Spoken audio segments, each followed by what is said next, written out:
Maybe you should just marry me. 4 words. A throwaway joke Adrian Cole had used 100 times before. Safe, harmless, always good for a laugh. But tonight, in Elena Carter's pristine kitchen, surrounded by scattered tools and an unfinished shelf project, those words landed differently. The silence that followed wasn't comfortable. It was suffocating. And when Elena finally looked up, her carefully constructed mask cracking for the first time in years, everything changed. What happens when this person you've been searching for has been standing right beside you all along?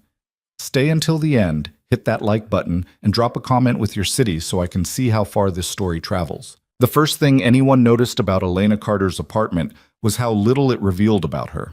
30 floors above the city, floor-to-ceiling windows showcased a view that cost more than most people earned in a lifetime. But the space itself felt deliberately empty. Clean lines, neutral colors, furniture that looked expensive because it was, chosen by someone who understood aesthetics but didn't particularly care about them. The only personal touch was a single framed photograph on the bookshelf, a candid shot from 5 years ago, Elena and Adrian laughing at something long forgotten, both of them younger and somehow less guarded. Adrian had been staring at that photo for the past 2 minutes, while Elena rummaged through her kitchen drawers, searching for something that might pass as a screwdriver.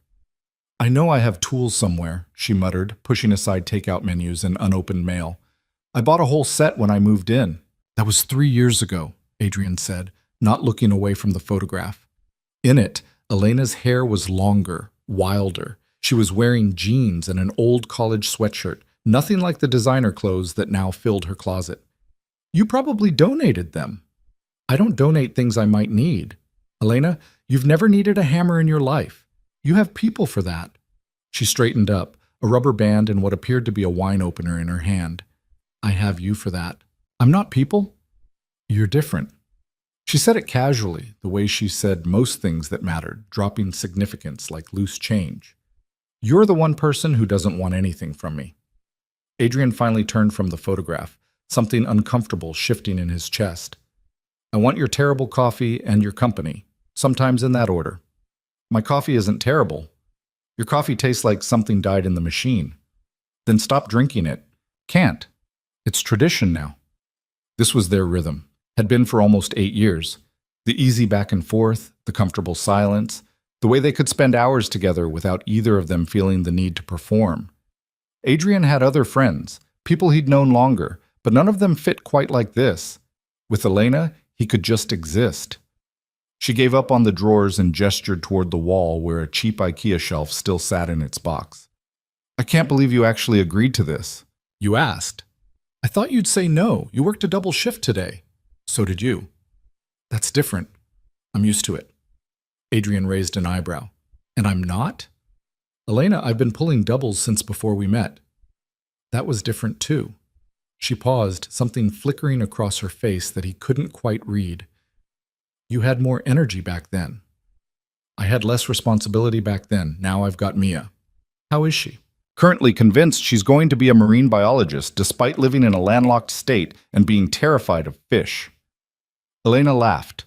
The real one, not the polished version she used for board meetings and charity dinners. "She's 7.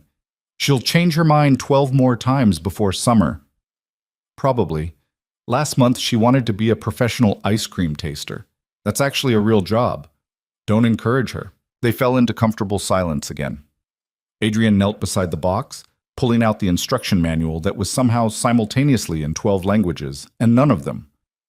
Elena settled on the floor across from him, legs crossed, still in her work clothes, though she'd kicked off her heels somewhere between the elevator and the door. "You know," she said quietly, "you could have said no. I would have just paid someone." "I know. But you drove 40 minutes after a 12-hour shift anyway." "Yeah. Why?" Adrian looked up, surprised by the question. "Because you asked." Something in her expression shifted, softened, and tightened at the same time. "That's not much of a reason. It's the only reason I need." He went back to sorting screws, missing the way she pressed her lips together like she was physically holding words back. "Besides, Mia's at her grandmother's tonight. My apartment's too quiet without her. This is better." "Better than having an evening to yourself?" "Better than thinking too much." "About what?" He shrugged, not quite meeting her eyes. Everything. Nothing. The usual spiral. Elena knew about the usual spiral. She'd talked him through it enough times, late nights when the weight of single parenthood felt crushing, when he questioned every decision he'd made since Mia's mother left them both. She never offered empty platitudes or tried to fix things. She just listened, present and steady, until the spiral loosened its grip. "Well," she said, standing and moving toward the kitchen, "if we're doing this, I'm making coffee." "Please don't." Too late. Suffering builds character. "I have plenty of character." "Then consider it penance for all the times you've made me watch your terrible action movies. Those movies are classics. Those movies are why streaming services have a skip button." Adrian grinned, warmth spreading through his chest. The particular kind that only existed here, in this space, with this person. He turned back to the instructions, trying to make sense of the diagram that seemed to suggest the shelf should levitate. Behind him, the coffee machine gurgled to life, and Elena hummed something off-key. He'd heard her hum before, usually when she thought no one was paying attention. It was always the same song, something classical he didn't recognize, and always slightly flat on the same note. "You know," he called out, "for someone who went to a fancy prep school and probably had every music lesson money could buy, you're really bad at carrying a tune." The humming stopped. "I never took music lessons." "Really? My parents thought they were frivolous. Languages, mathematics, economics, those were acceptable. Everything else was a waste of time." There was no bitterness in her voice, just statement of fact, but Adrian felt the familiar surge of anger he always experienced when Elena mentioned her parents.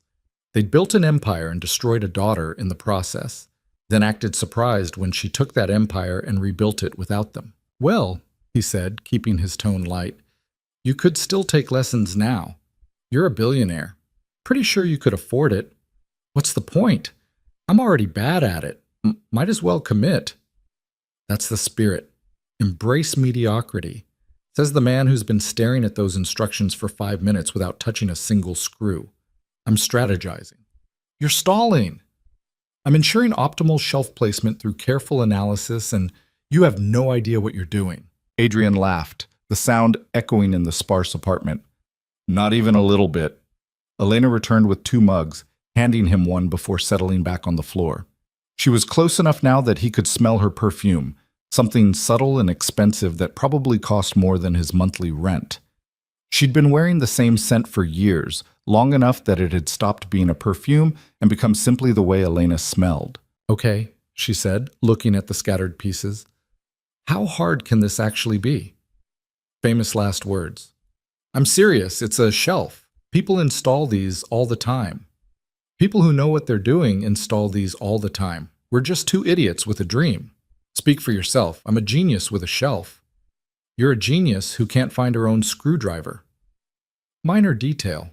They worked in tandem, Adrian reading instructions that seemed to contradict themselves, Elena sorting pieces and making observations that were sometimes helpful and often sarcastic.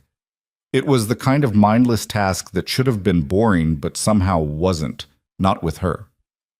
"Hand me that bracket thing," Adrian said, pointing. "Which one?" "The one that looks like, I don't know, a bracket." "They all look like brackets." "The bracket-iest one." Elena snorted, picking up 3 different pieces before finding the right one. Their fingers brushed as she handed it over, and Adrian felt that familiar jolt, the one he'd been pretending didn't exist for the better part of 5 years. "So," Elena said, settling back with her terrible coffee, "tell me about the latest disaster." "Which disaster?" "I'm running several simultaneously." "The romantic kind. You've been weird for the past 2 weeks." Adrian paused, the bracket halfway to the wall. "Weird how?" "Distracted. More cynical than usual. You only get like that when you've been dating someone and it's falling apart." "I'm not that predictable." "You absolutely are. So who was she?" He sighed, lowering the bracket. "Jessica. Works in accounting. Nice. Pretty. Good with Mia." "So what went wrong?" "Nothing went wrong. That's the problem." Elena tilted her head, studying him with those sharp eyes that missed nothing. "Explain." "Everything was fine. She was fine. We were fine together. But every time I was with her, I kept thinking about..." He stopped, catching himself before the sentence finished. About what? About how it should feel different, better, more than fine. Maybe you're overthinking it. Maybe I'm not thinking enough. Maybe I'm just going through the motions with people who check boxes without actually making me feel anything. Or maybe, Elena said quietly, you're comparing everyone to something that doesn't exist. What do you mean? She looked away, focusing on her mug with sudden intensity. You have this idea of what it should be like. Perfect compatibility, effortless connection, someone who just gets you without trying. But that's not real, Adrian. That's a fantasy.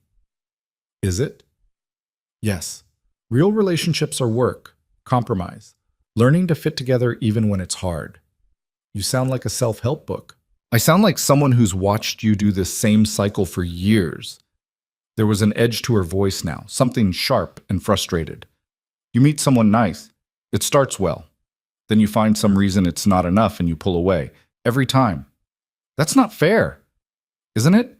Sarah was too serious. Michelle talked too much. Rachel didn't talk enough. Jessica was too perfect. I never said she was too perfect. You just said everything was fine, and that was the problem. They stared at each other, the sudden tension crackling between them like static. This was new. They didn't fight. Not like this.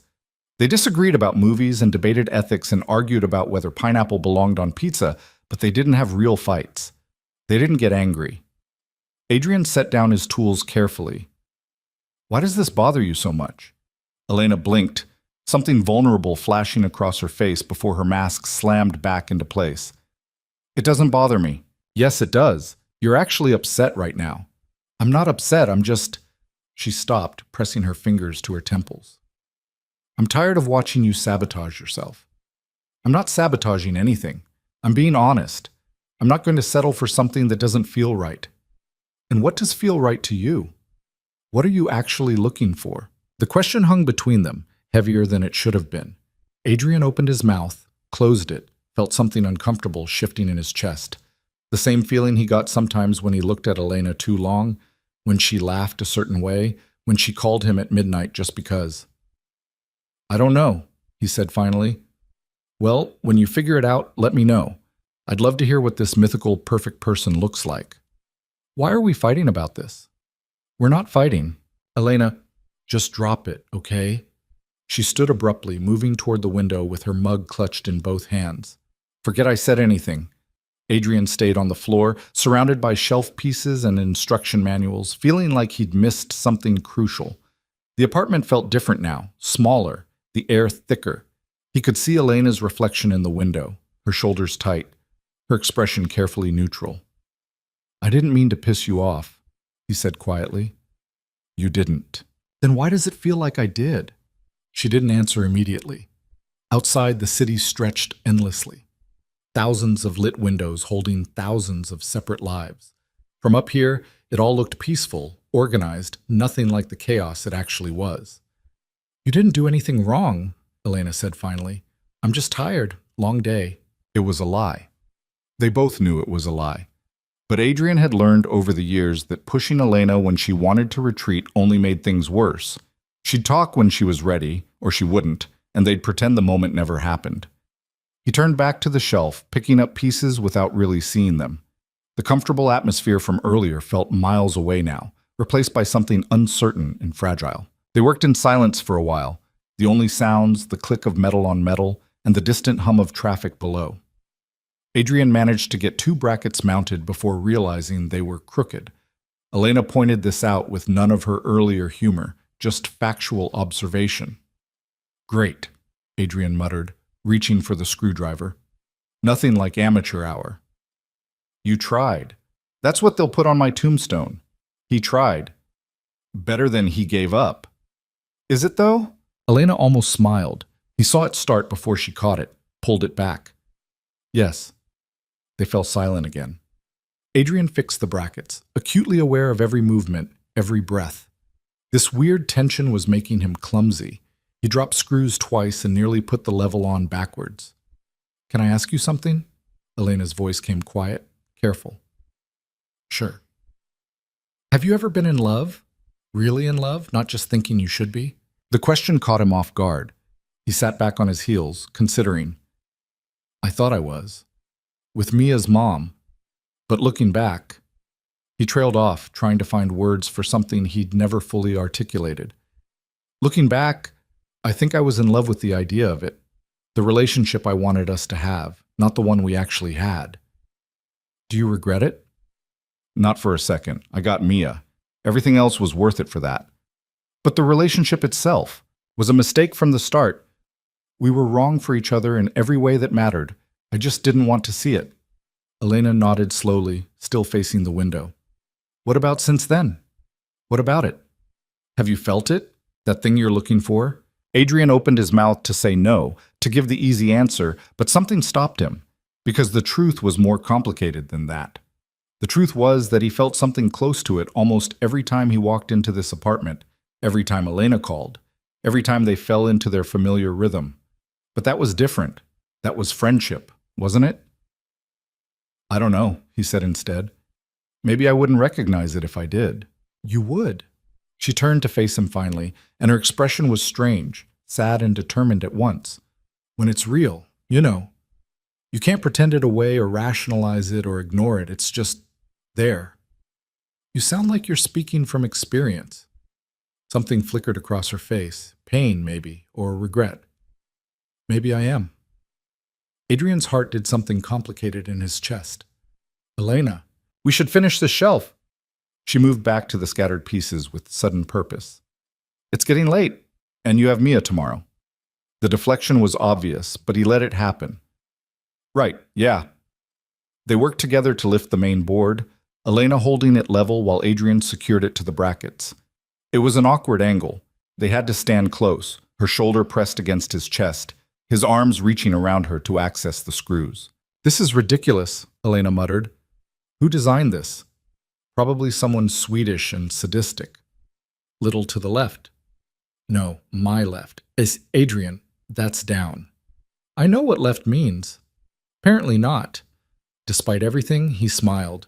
Even when things were weird between them, this part stayed the same, the bickering, the teamwork, the way they balanced each other out. The shelf clicked into place with a satisfying sound. They both stepped back, admiring their work. It was crooked, definitely crooked, but it was up. We did it, Elena said. We did something. Not sure it qualifies as it. It's perfect. It's a disaster. It's perfectly disastrous. She bumped her shoulder against his, and just like that, some of the tension dissolved. Thank you for coming over, for doing this even though it was stupid and pointless and you had better things to do. I didn't have better things to do. You always have better things to do. But you come anyway. She looked up at him, and he was struck again by how rarely she let her guard down like this, how rarely anyone got to see Elena Carter as anything other than the polished, powerful businesswoman she'd constructed. Why? I told you, because you asked. That's still not a real answer. Yes, it is. He held her gaze, feeling something shift in the air between them. You're important to me. This is important to me. That's all the reason I need. Elena's breath caught. He heard it, saw her eyes widen slightly. The space between them felt suddenly charged, like the moment before lightning strikes. Adrian became acutely aware of how close they were standing, how the light from the window caught the gold flecks in her brown eyes, how her lips parted like she was about to say something. The moment stretched, held, and then Elena's phone rang, shattering it completely. She jumped back like she'd been burned, fumbling for her phone. Sorry, I have to... It might be... Take it, Adrian said, his voice rougher than intended. She answered, walking toward her bedroom for privacy. Adrian stayed in the kitchen, staring at their crooked shelf, his heart pounding for reasons he didn't want to examine. What the hell was that? He'd been in Elena's apartment hundreds of times. They'd been close before, closer than that even. But something about tonight felt different, dangerous, like they were balanced on the edge of something neither of them could take back. His phone buzzed. Mia's grandmother, sending a photo of Mia asleep with a book on her chest. The sight of his daughter, peaceful, safe, loved, pulled him back to reality. This was his life. Single dad. Shift worker. Guy who couldn't make relationships work because he was too damaged or too picky or too something. Elena was his best friend. The one constant good thing in his life aside from Mia. He couldn't screw that up by reading into moments that probably meant nothing. Elena returned, her phone clutched in her hand, her mask firmly back in place. That was Tokyo. I need to send some files before their market opens. Right. Yeah. I should probably go anyway. You don't have to. It's late. You've got work. I've got Mia in the morning. He gathered his jacket, suddenly desperate to be out of this apartment, away from whatever was happening in his chest. Same time next week? Bad coffee and questionable life choices? She smiled, but it didn't reach her eyes. It's a date. The word hung between them. Figure of speech, they both said at the same time, then laughed, awkward and too loud. Adrian moved toward the door, Elena following.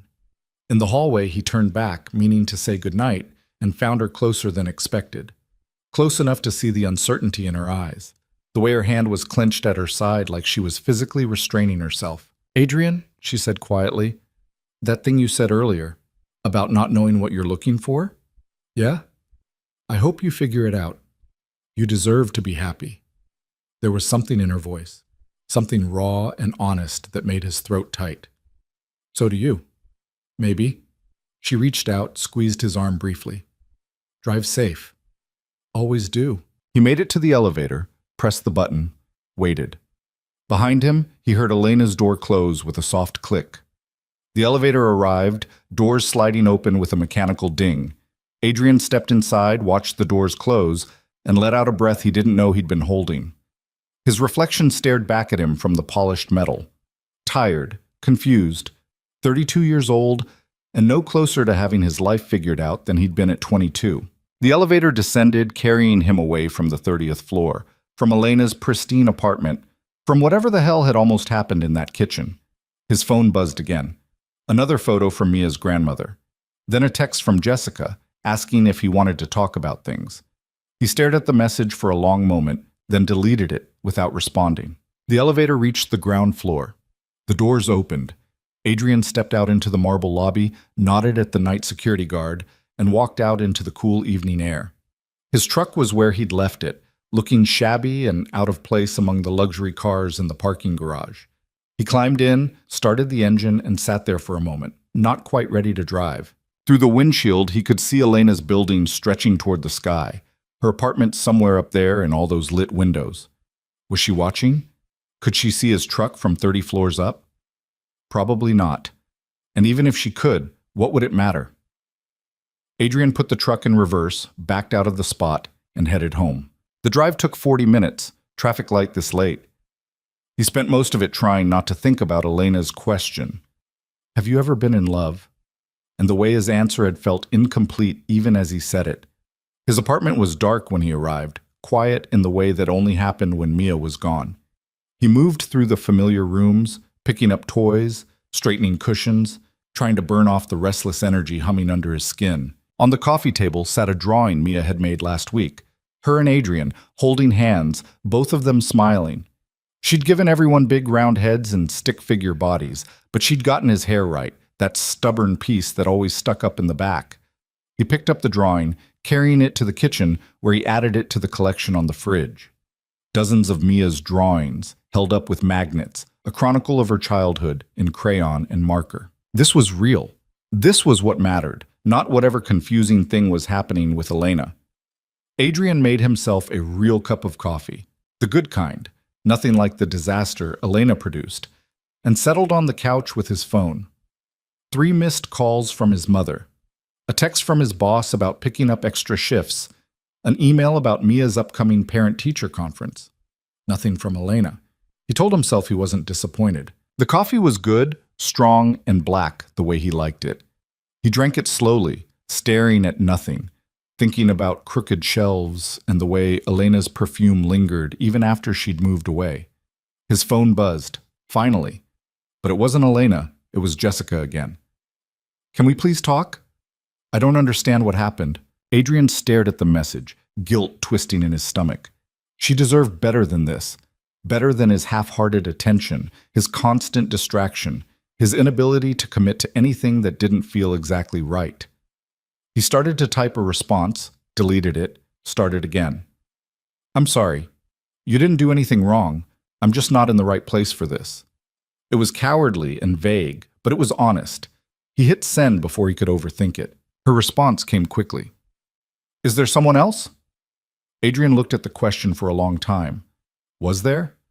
Finally, he typed, "It's complicated." That's a yes. It's not like that. Then what's it like? He didn't have an answer for that. Didn't know how to explain that the person taking up space in his head was someone he'd never even kissed, never dated, never crossed that line with despite 1,000 opportunities. "I'm sorry," he typed again. "You deserve someone who's all in. That's not me." There was a long pause, then, "Whoever she is, I hope she's worth it." The conversation ended there. Adrian set his phone down, feeling like garbage and relieved at the same time. The apartment was too quiet. He turned on the TV, some late-night show he wasn't really watching, just for the noise. On screen, people laughed at jokes he wasn't hearing, their problems neatly resolved in 22 minutes. His phone buzzed one more time. Elena. His heart kicked against his ribs as he opened the message. "That shelf is definitely crooked, but I'm keeping it anyway. Thanks for tonight." Simple. Friendly. Nothing heavy or loaded or significant. So why did reading it make his chest ache? Adrian typed back, "You're welcome. Same time next week?" The response came immediately. Always. He stared at that single word, at everything it implied: routine, consistency, the promise of her presence in his life stretching forward indefinitely. Always. When had Elena become his always? Adrian set his phone aside, scrubbing his hands over his face. He was too tired for this kind of introspection, too emotionally drained to untangle whatever knot was forming in his chest. Tomorrow he'd pick up Mia. They'd go to the park. He'd make her favorite breakfast and listen to her chatter about marine biology and whatever else had captured her 7-year-old imagination. He'd be present, focused, the dad she deserved. Tonight, though, he let himself sit in the confusion, in the unanswered questions, in the growing certainty that something fundamental had shifted in Elena's kitchen and he couldn't pretend it away. The TV droned on. His coffee went cold. Outside, the city hummed with distant traffic. And 30 floors above downtown, in an apartment that cost more than most people's houses, Elena Carter stood at her window, staring out at lights that could have been Adrian's truck, could have been anyone's, could have been nothing at all. She pressed her fingers to the glass, leaving prints that would fade by morning, and whispered words that no one would ever hear. "Maybe you should just marry me." The joke that wasn't a joke anymore. The line that had stopped being funny years ago, if it ever really had been. Below, the city glittered and gleamed, full of people searching for connection, for meaning, for someone who understood them without explanation. And in two separate spaces, two people who'd spent 8 years building something neither of them had named sat alone with the growing weight of what they'd been too careful to acknowledge. The shelf hung crooked on Elena's wall. Tomorrow, someone would offer to fix it. Tomorrow, she'd tell them to leave it alone. Tomorrow, everything would go back to normal. The careful distance, the practiced ease, the friendship that was both too much and not nearly enough. But tonight, in the space between midnight and morning, in the hollow quiet of separate homes, two people finally let themselves wonder, what if? What if the person you'd been searching for had been there all along? What if the greatest love story of your life was the one you'd been too afraid to see? What if maybe wasn't a joke at all? The questions hung unanswered. The night stretched on, and somewhere in the space between them, something inevitable began to build, patient, persistent, impossible to ignore. But that reckoning would wait for another day. Another installation project, another moment when the mask slipped and the truth became too loud to deny. For now, the shelf stayed crooked, and two people who fit together perfectly pretended they were just friends. The crooked shelf stayed on Elena's wall for 6 days before Adrian saw it again. 6 days of normal, or what passed for normal between them. Text messages about nothing important. A phone call where Elena complained about a hostile board meeting and Adrian listened while assembling Mia's new bookshelf. The irony not lost on him. Their usual Thursday lunch got canceled when Elena had to fly to Seattle for an acquisition, and Adrian told himself the disappointment he felt was proportional to missing any friend's company. He was lying, and he knew it. By the time Thursday rolled around again, Adrian had almost convinced himself that the weird tension from the previous week had been his imagination. Stress. Exhaustion. The post-breakup spiral making him read meaning into moments that didn't have any. Then he walked into Elena's apartment and saw the shelf, still crooked, now holding 3 books and a small succulent that looked half dead. and everything came rushing back. You actually put things on it, he said, closing the door behind him. Elena looked up from her laptop, glasses perched on her nose, hair pulled back in a messy knot. She was wearing sweatpants and an old t-shirt, the kind of casual he rarely saw on her. Why wouldn't I? Because it's a disaster. I thought you'd take it down the second I left. It's not that bad. Elena, it's objectively crooked. So? She closed her laptop, stretching in a way that made her spine crack audibly. It holds books. That's all a shelf needs to do. Adrian set down the Chinese takeout he'd brought. Her favorite, from the place downtown that she claimed to hate, but always ate anyway.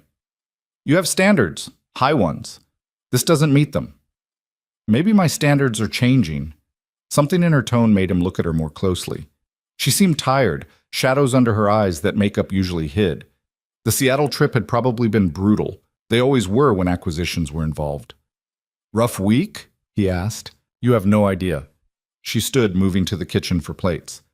The Seattle deal fell through. 3 months of negotiations and they backed out at the last minute.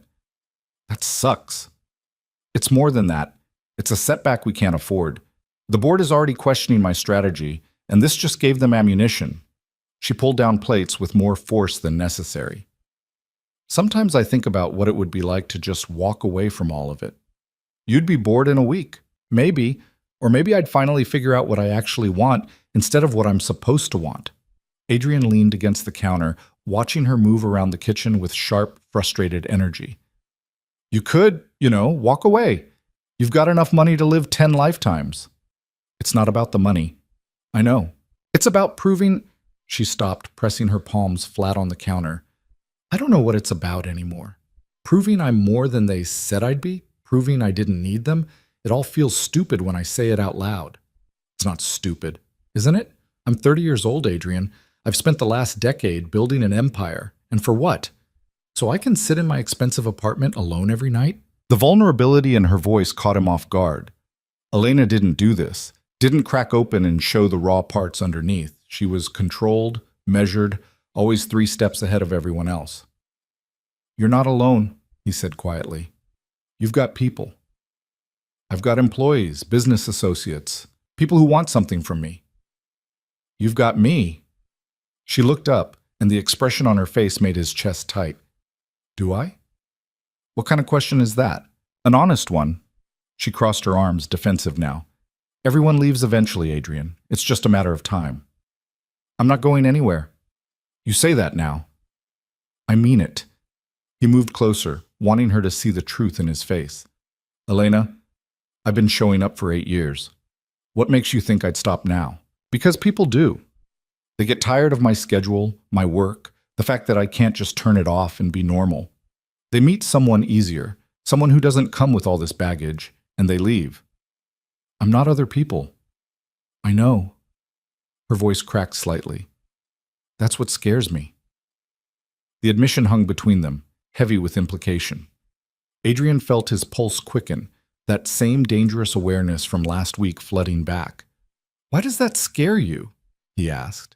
Elena looked away, jaw clenched. Can we just eat? I'm starving and this conversation is depressing. It was a deflection, obvious and deliberate. Adrian should have let it go. Should have grabbed the food, made a joke, steered them back to safer ground.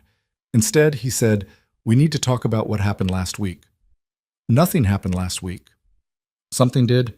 You know it did. We installed a shelf. We had coffee. You went home, that's all. Elena, I don't want to do this. She moved past him, putting distance between them. Can we please just have one normal evening? I had a terrible week. I'm exhausted. And I really don't want to analyze every moment of our friendship like it means something it doesn't. The words stung more than they should have.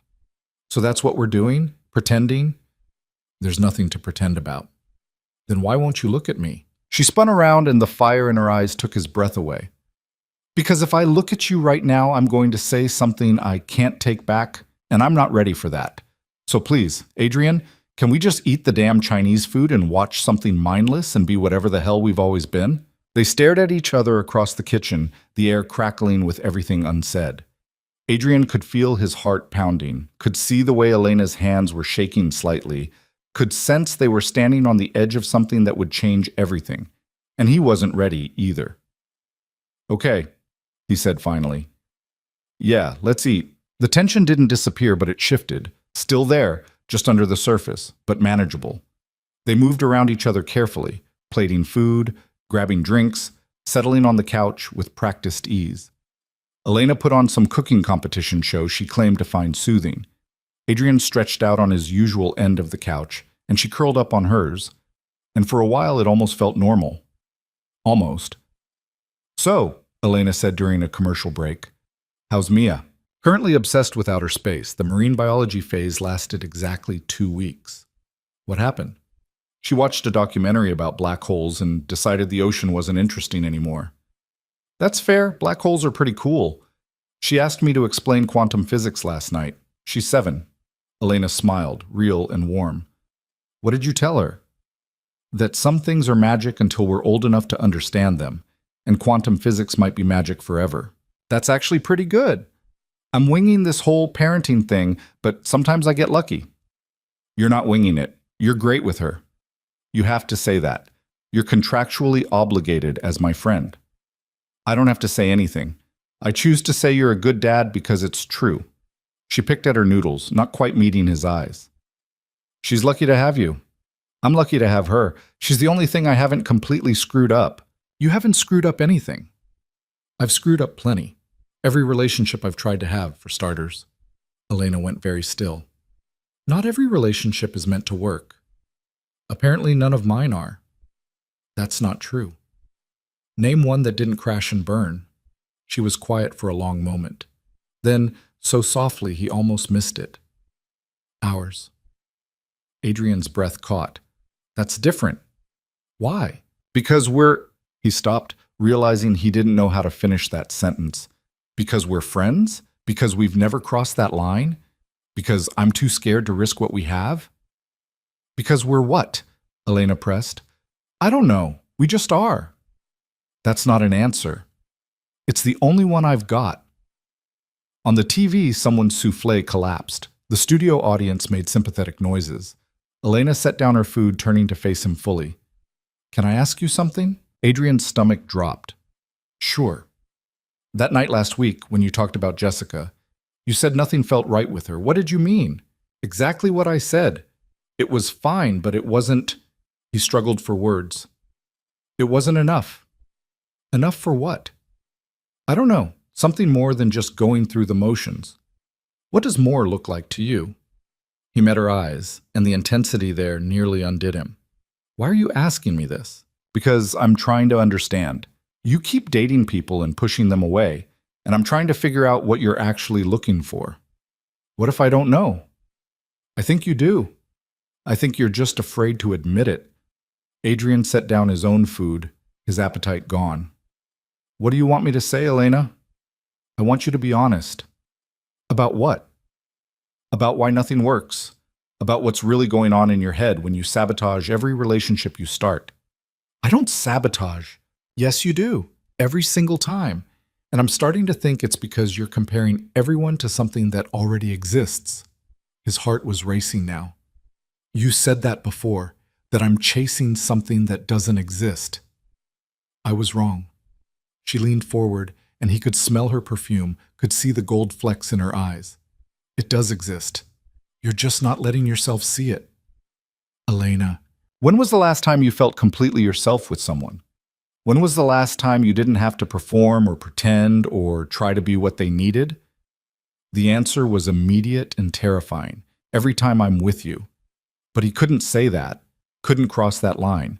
Because if he did, and it went wrong, he'd lose the one person who actually understood him. I should go, he said instead, standing abruptly. Adrian, wait. I can't do this right now. He grabbed his jacket, desperate for escape. I'm sorry. I need to think. About what? Everything. Nothing. I don't know. He was at the door now, hand on the knob. I'll call you. That's what you said to Jessica. He froze. What? That's what you told her. I'll call you, right before you cut her loose. Elena stood, arms wrapped around herself. Is that what you're doing? Cutting me loose? That's not... He couldn't find words, couldn't breathe, couldn't think past the panic rising in his throat. We're friends, Elena. That's different. Is it? Yes. Then why are you running? I'm not running, You're terrified. I can see it on your face. Of course I'm terrified. The words burst out before he could stop them. You're asking me to... I don't even know what you're asking me to do, but whatever it is, it's going to ruin everything, and I can't lose you. I can't. Elena took a step closer. What if you're wrong? About what? About it ruining everything. What if it's the opposite? Or what if it's exactly what I think, and we blow up 8 years of friendship because we couldn't just leave well enough alone? Is this well enough for you? Her voice rose, frustration bleeding through. Watching you date people you don't care about while I sit here and... She stopped abruptly, pressing her hand to her mouth like she could physically push the words back in. Adrian's world tilted. While you what? Nothing. Forget it. Elena, finish the sentence. No. Please. Why? So you can panic more, so you can run away faster. I'm not running away. You're literally standing in the doorway with your jacket on. They stared at each other, both breathing hard. The tension that had been building for weeks, maybe years, pressed down like a physical weight. I need you to be honest with me, Adrian said quietly. Right now. What were you going to say? Elena's jaw clenched. It doesn't matter. It matters to me. Why? Because you matter to me. Everything about you matters to me. He took a step back into the apartment, letting the door close. So please, just say it. She looked at him for a long moment, something breaking in her expression. When she spoke, her voice was barely above a whisper. While I watch you date people you don't love, and pretend it doesn't kill me. The world went silent. Adrian heard the words, processed them, felt them rearrange everything he thought he knew. What? You asked for honesty. Elena's laugh was bitter, broken. There it is. You... He couldn't finish, couldn't make his brain work. I'm in love with you.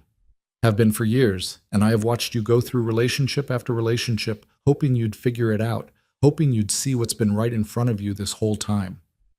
She wrapped her arms tighter around herself. But you don't. You just keep looking everywhere except at me. Adrian felt like the floor had dropped out from under him. I had no idea. Of course you didn't. I made sure of it. She turned away, shoulders rigid.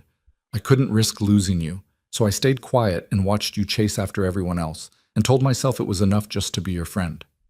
Elena, but it's not enough. Not anymore. And I'm tired of pretending it is. He stood frozen, mind racing through years of interactions, looking for signs he'd missed. And once he started looking, he saw them everywhere. The way she always made time for him no matter how busy she was. The way she remembered every small detail about his life. The way she looked at him when she thought he wasn't watching. How had he been so blind? Say something, Elena said, still not looking at him. Anything. Adrian opened his mouth, but nothing came out. What could he say? That he'd been an idiot? That he'd spent years searching for something he already had? That the reason nobody else felt right was because they weren't her? I need to think, he finally managed. Elena flinched like he'd slapped her. Right. Of course. That's not... This is a lot. You should go. Her voice was flat now, carefully controlled. Like you wanted to. I don't want to leave like this. Please just go, Adrian. I can't. I need you to go. He wanted to argue, to stay, to fix whatever he'd just broken.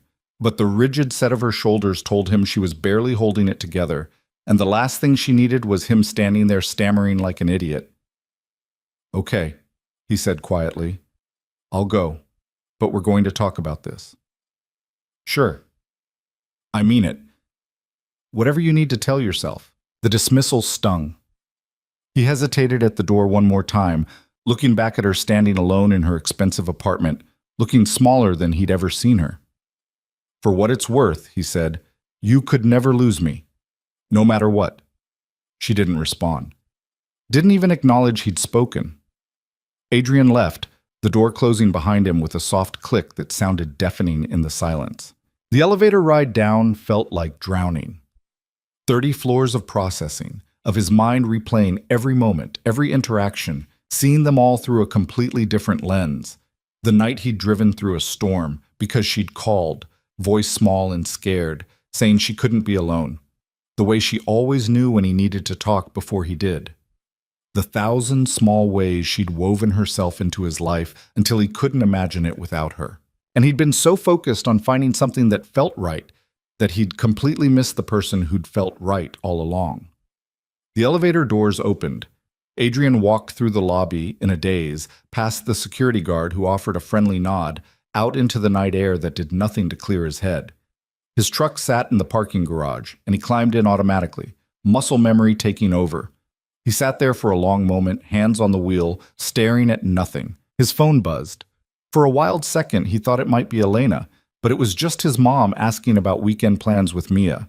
He typed a response he wouldn't remember later, then sat back, closing his eyes. "I'm in love with you. Have been for years." The words echoed in his head, impossible to ignore, impossible to dismiss. And underneath the shock, underneath the panic, was something else. Something that had been there so long he'd stopped noticing it, like background music you only hear when it stops. Relief. Adrian's eyes snapped open. That's what he'd felt in that split second before the panic set in. Relief.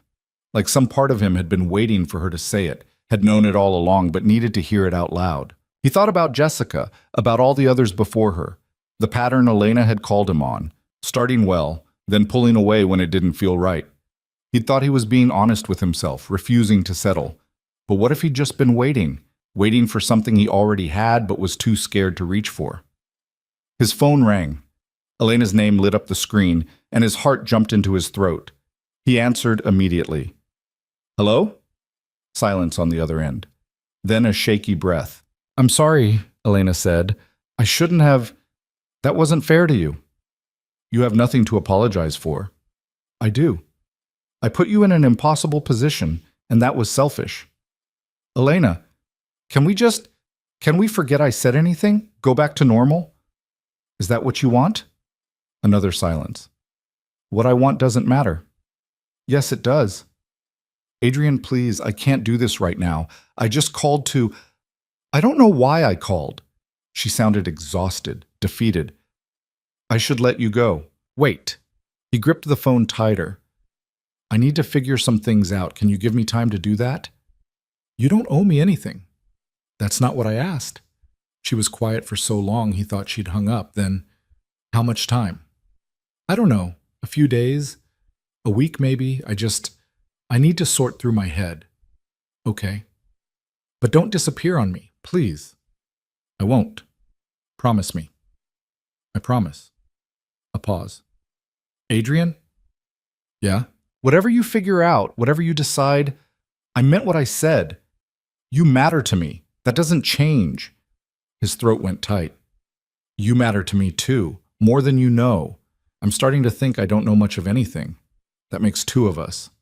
A small, sad laugh. "Good night, Adrian." "Good night." The line went dead. Adrian sat in his truck, phone still pressed to his ear, feeling like his entire world had shifted 6 inches to the left. He started the engine, pulled out of the garage, and drove home through streets that suddenly felt unfamiliar. Everything looked the same, but nothing was. Like someone had changed one fundamental rule of physics, and now gravity worked differently. His apartment was still empty when he got there. Mia wouldn't be back until tomorrow afternoon. The silence felt oppressive now, full of questions he didn't have answers to. Adrian went through the motions: shower, clean clothes, the mindless routine of getting ready for bed. But his brain wouldn't shut off. It kept circling back to Elena's face when she'd admitted the truth, to the years of friendship he was suddenly seeing from a completely different angle. He lay in bed, staring at the ceiling, and let himself think about it. Really think about it, without the panic, without the fear. What would it be like to be with Elena? Not as friends, but as something more. The images came easily, probably because he'd been imagining them longer than he'd let himself admit. Waking up next to her, kissing her goodnight, being able to reach for her hand without second-guessing the gesture, all the casual intimacies of a relationship, but with someone who already knew him better than anyone, someone who'd seen him at his worst and stayed anyway, someone who made him feel like himself, The best version of himself, without trying. Someone who, if he was being honest, he'd been a little bit in love with for a very long time. The realization settled over him slowly, like sunrise. Gradual, then all at once. That's what had been missing with everyone else. Not some mythical perfect connection, not effortless compatibility, just Elena. The specific way she laughed, the particular shade of her eyes, the exact sound of her voice when she called him an idiot for forgetting to eat lunch again. He'd been comparing everyone to her without realizing that's what he was doing. Adrian sat up, heart pounding. He should call her, should go back to her apartment right now and tell her what? That he loved her? He did. He knew that now with absolute certainty. But love wasn't the question. The question was whether he was brave enough to risk everything they had for the possibility of something more. Because if it went wrong, if they tried and failed and couldn't find their way back, he wouldn't just lose a girlfriend. He'd lose his best friend. The person who understood him better than anyone. The constant in his chaotic life. Could he survive that? His phone sat on the nightstand, tempting. One call, one conversation. That's all it would take. But Elena had asked for time, and he'd asked for the same. Rushing this would be a mistake. They both needed to be sure. Adrian lay back down, but sleep felt impossible. His mind kept racing, replaying conversations, reimagining moments, reconstructing their entire friendship through this new lens. The night they met at some mutual friend's party, neither of them wanted to attend. They'd ended up in the kitchen, hiding from the crowd, talking about everything and nothing until the host kicked them out at 3 a.m. Their first lunch together, Elena in a power suit fresh from a meeting, Adrian in his work clothes covered in drywall dust. She'd looked at him like he was the most interesting person in the room, not the janitor who'd wandered in by mistake. The time Mia's mom left, and Adrian had fallen apart, and Elena had shown up at his door with groceries and gentle silence, staying until he could breathe again. 1,000 small moments, each one meaningful, each one adding up to something he'd been too blind to see. His phone buzzed. A text from Elena. "Can't sleep either?" Adrian smiled despite everything. "No, you?" "Too much in my head." "Same. Are you okay?" The question made his chest ache. Even now, even after everything, she was checking on him. "I will be," he typed back. "You?" "I don't know yet." "That's fair?"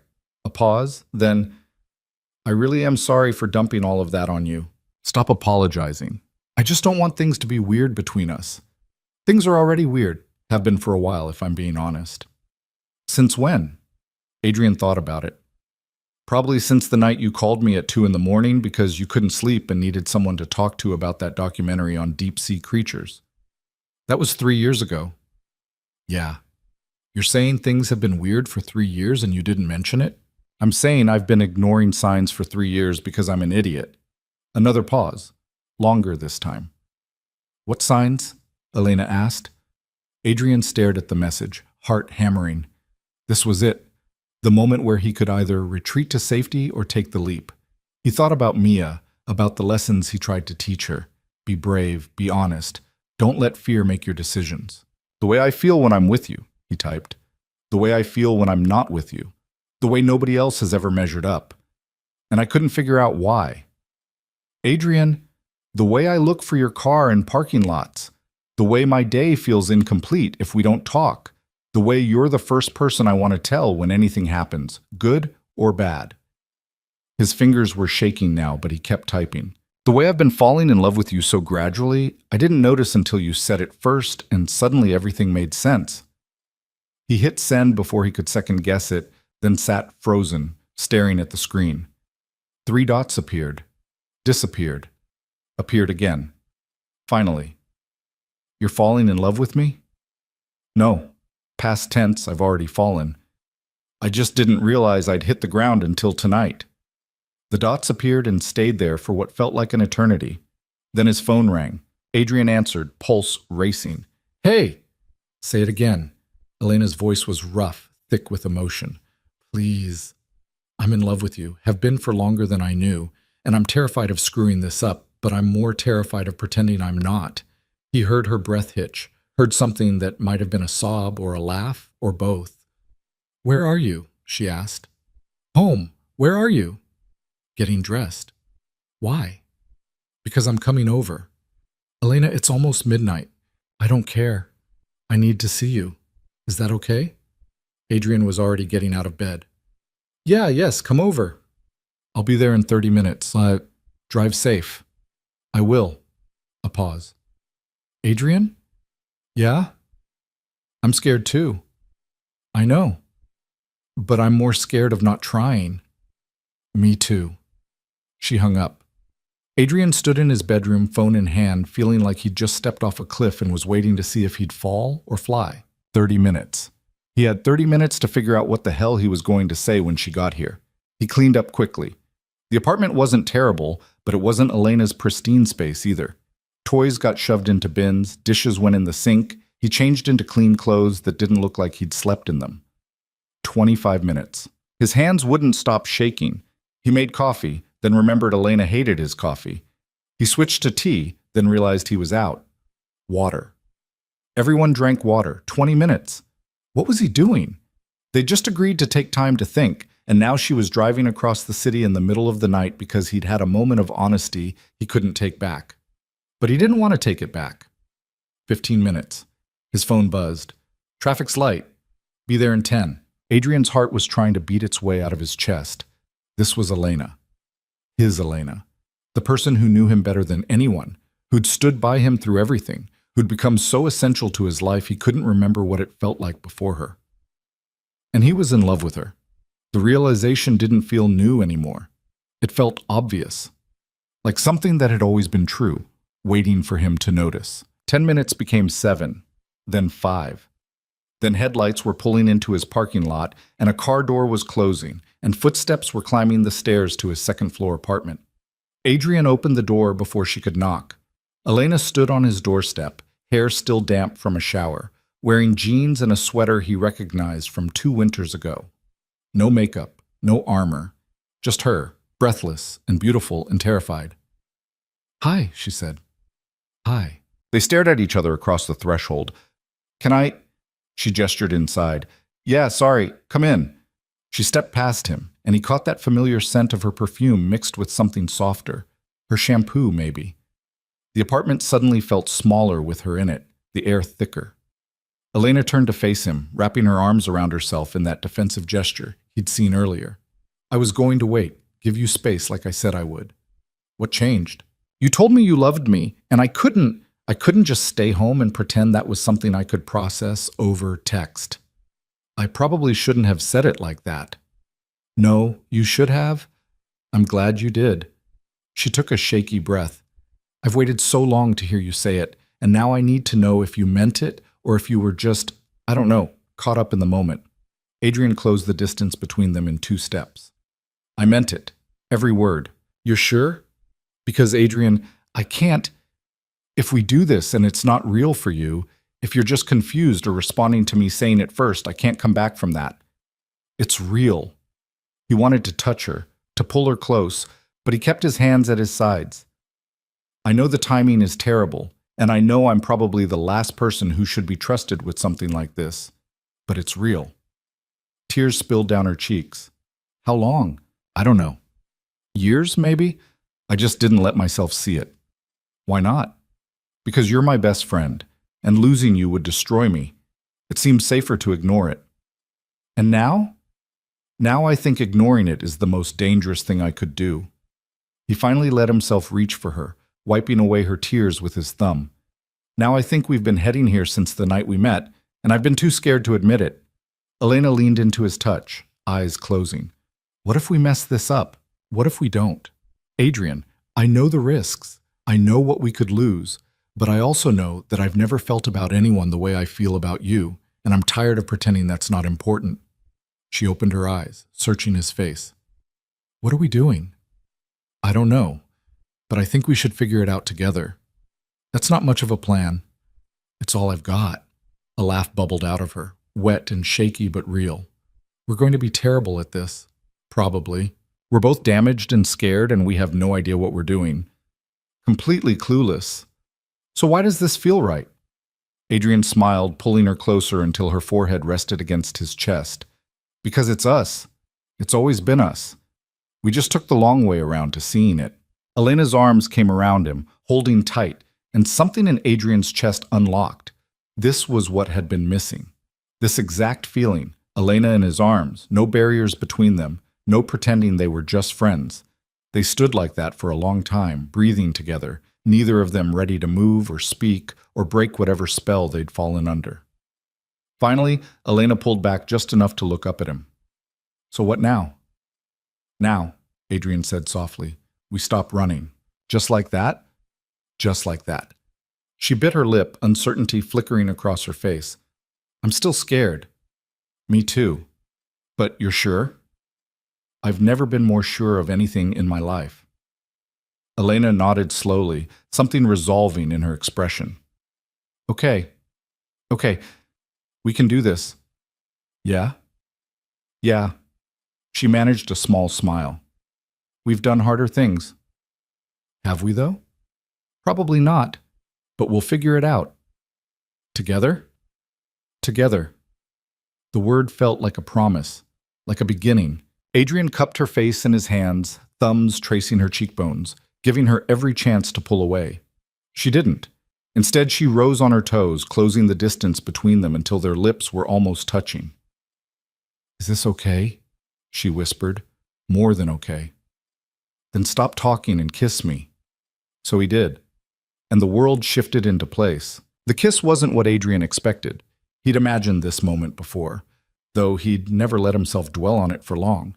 And in those brief fantasies, it had been smooth, cinematic, perfectly choreographed. But this was real, and real was messier. Their noses bumped first, and Elena made a small sound that was half laugh, half nerves. Adrian adjusted the angle, and then their lips met, and everything else fell away. It wasn't fireworks, it was recognition. Like coming home after a long trip and finding everything exactly where it should be. Like the final piece of a puzzle clicking into place.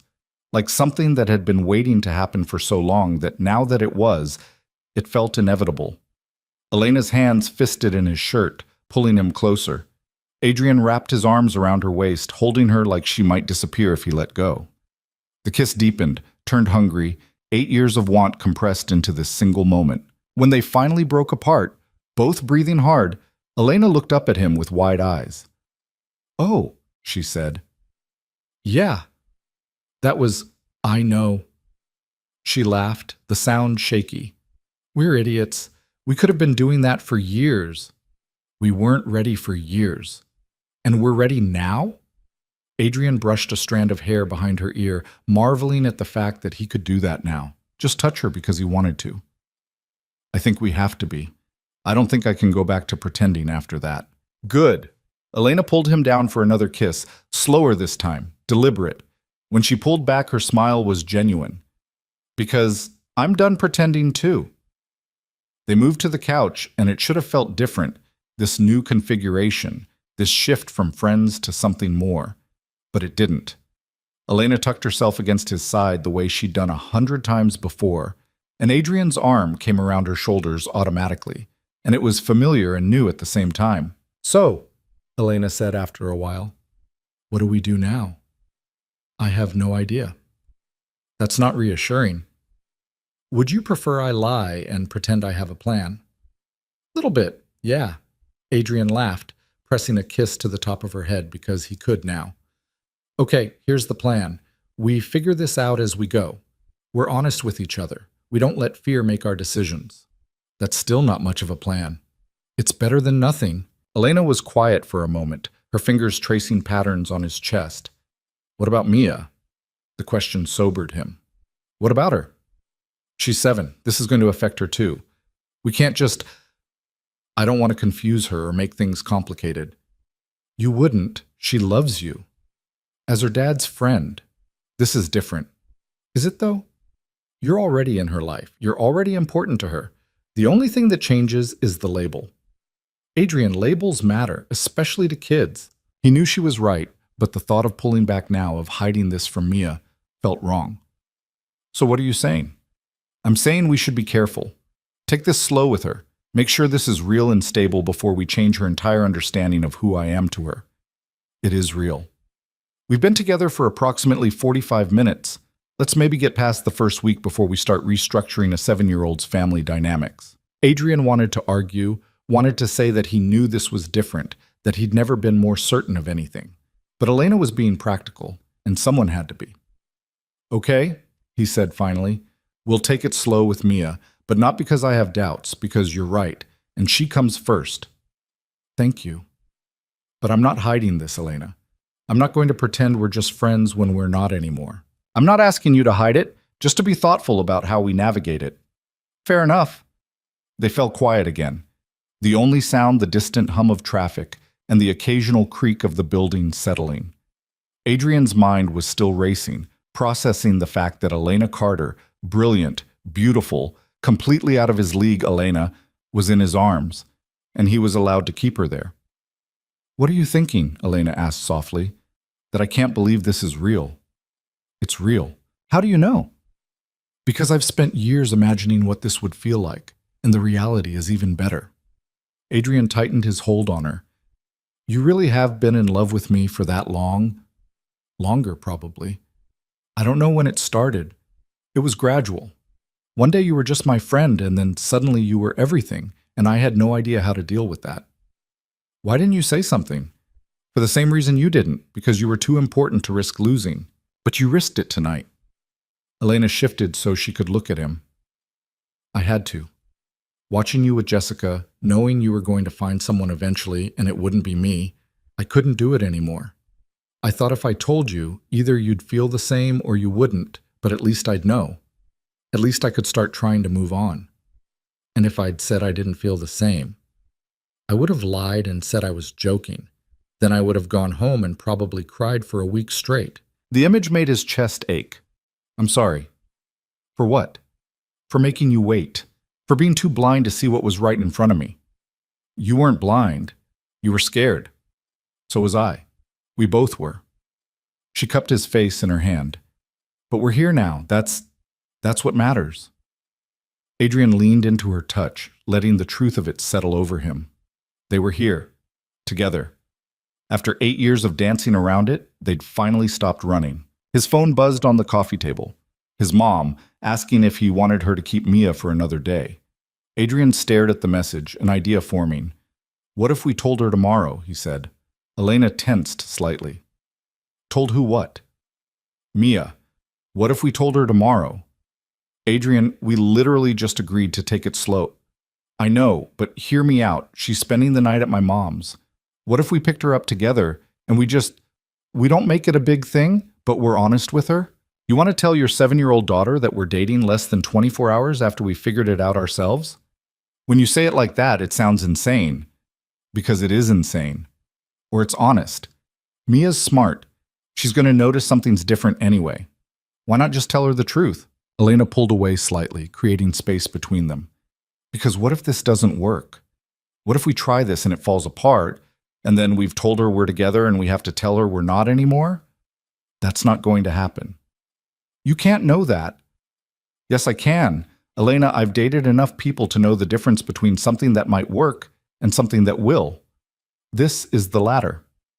You've known that for less than an hour. I've known it for years. I just didn't let myself see it. He reached for her hand, lacing their fingers together. I understand being cautious. I do. But I also know that Mia's going to be part of this, whether we tell her now or in 3 months. She's my daughter. You're you. Those two parts of my life aren't separate, and I don't want to pretend they are. Elena looked down at their joined hands, conflict clear on her face. What would we even say to her? The truth. That we realized we care about each other as more than friends, and we're going to see where that goes. And when she asks questions we don't have answers to, we tell her we're figuring it out together. You make it sound so simple. Maybe it is. Maybe we're the ones making it complicated. Elena bit her lip, and Adrian could see her working through scenarios, weighing risks, doing what she always did when facing a big decision. Finally, she looked up at him. If we do this, we do it right. We sit down with her, we're calm and clear, and we make sure she knows that no matter what happens with us, we both still care about her. Agreed. And if she's upset or confused, we don't push. We give her space to process.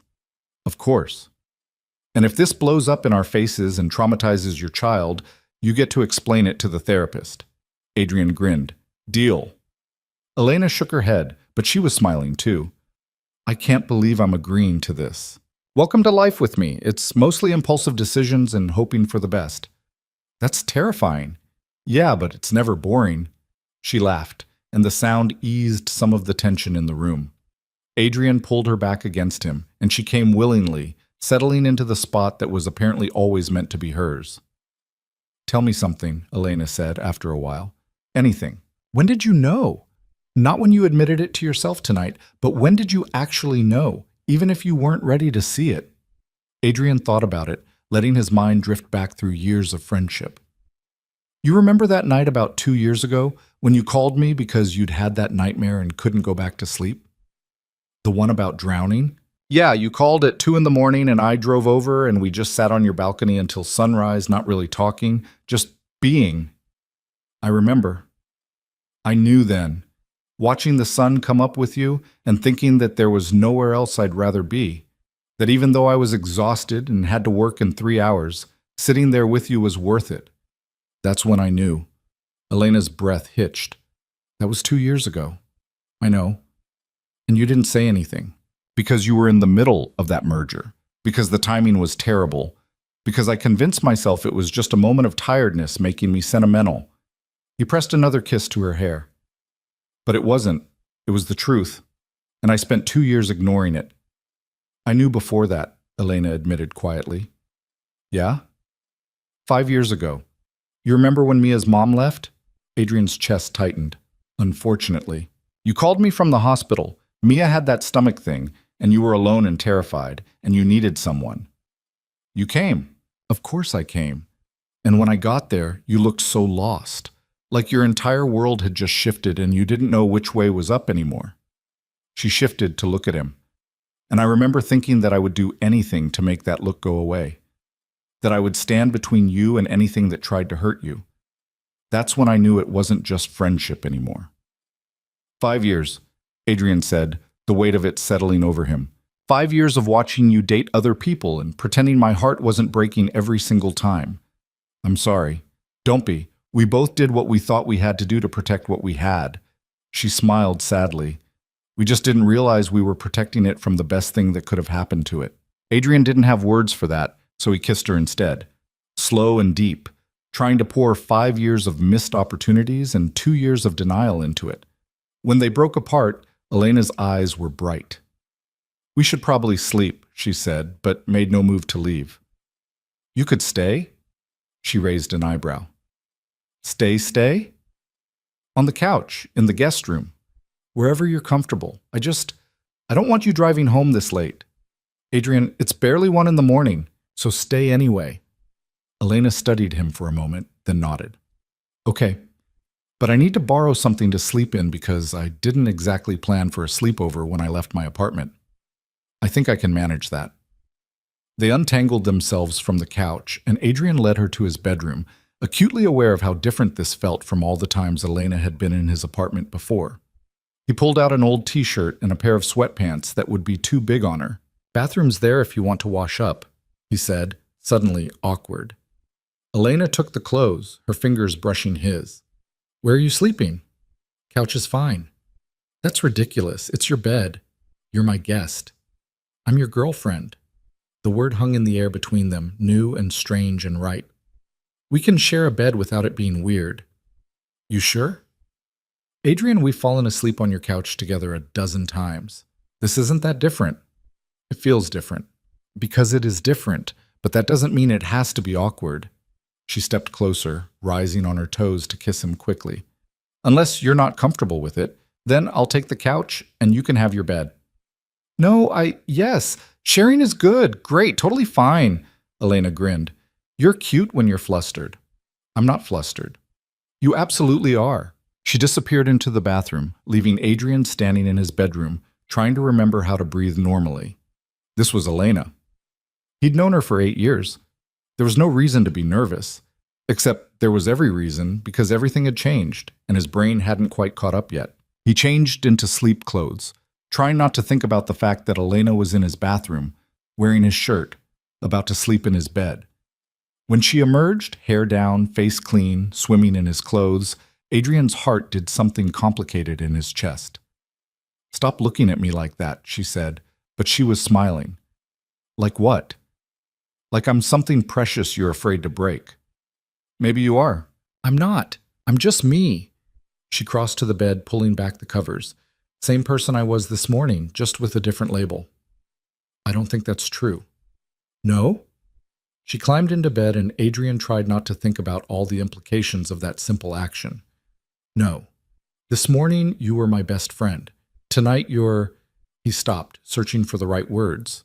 "I'm what?" "Everything," he said simply. "Everything I didn't know I was looking for." Elena's expression softened. "Come here." Adrian got into bed beside her, and it should have felt strange, this new intimacy, this shift in their dynamic. But Elena curled into him like she'd done it 1,000 times before, her head on his chest, her arm across his waist, and it just felt right. "This okay?" she murmured. "More than okay." They lay in comfortable silence, Adrian's fingers tracing lazy patterns on her shoulder. Outside, the city was still alive, but inside his small apartment, everything was quiet and still and perfect. "Adrian?" Elena's voice was soft, already heavy with sleep. "Yeah?" "Thank you for not giving up on this. On us." "I should be thanking you. You're the one who was brave enough to say it first." "We were both brave, just at different moments." He pressed a kiss to the top of her head. "Get some sleep. Tomorrow's going to be interesting." "That's one way to put it." She yawned, burrowing deeper into his side. "Night." "Good night, Elena." Within minutes, her breathing evened out, and Adrian knew she was asleep. He lay there, holding her, marveling at the series of events that had led to this moment. 24 hours ago, he'd been installing a crooked shelf and arguing about coffee. Now Elena was asleep in his arms, and everything he thought he knew about his life had been rewritten. Sleep didn't come easily. His mind was too active, too full of the enormity of what had happened. But eventually, exhaustion won, and Adrian drifted off with Elena's warmth against him and the scent of her shampoo filling his lungs. He woke to sunlight streaming through the window and the disorienting realization that he wasn't alone. For a second, panic flared. Then he remembered, and the panic transformed into something warm and solid. Elena was still asleep, her face peaceful in the morning light. Adrian let himself just look at her, this woman who'd been part of his life for so long, trying to reconcile the Elena he'd known with this new version, or maybe not new at all, just finally acknowledged. Her eyes opened slowly, focusing on him. A smile curved her lips. "Morning," she said, voice rough with sleep. "Morning. You're staring. You're beautiful." She laughed, hiding her face in his chest. "It's too early for lines like that." "It's not a line. It's the truth." "Still too early." But she was smiling, and Adrian counted that as a win. They lay there for a while, neither of them quite ready to face the day and everything it would bring. Eventually, though, reality intruded in the form of Adrian's phone alarm. "What time are we getting Mia?" Elena asked. "Mom said any time after 10. Elena glanced at the clock. "It's 8:30. "Yeah." "So we have time." "We have time." She propped herself up on one elbow, looking down at him. "Are you having second thoughts? About telling her? Are you?" "I asked first." Adrian reached up, tucking a strand of hair behind her ear. "No second thoughts.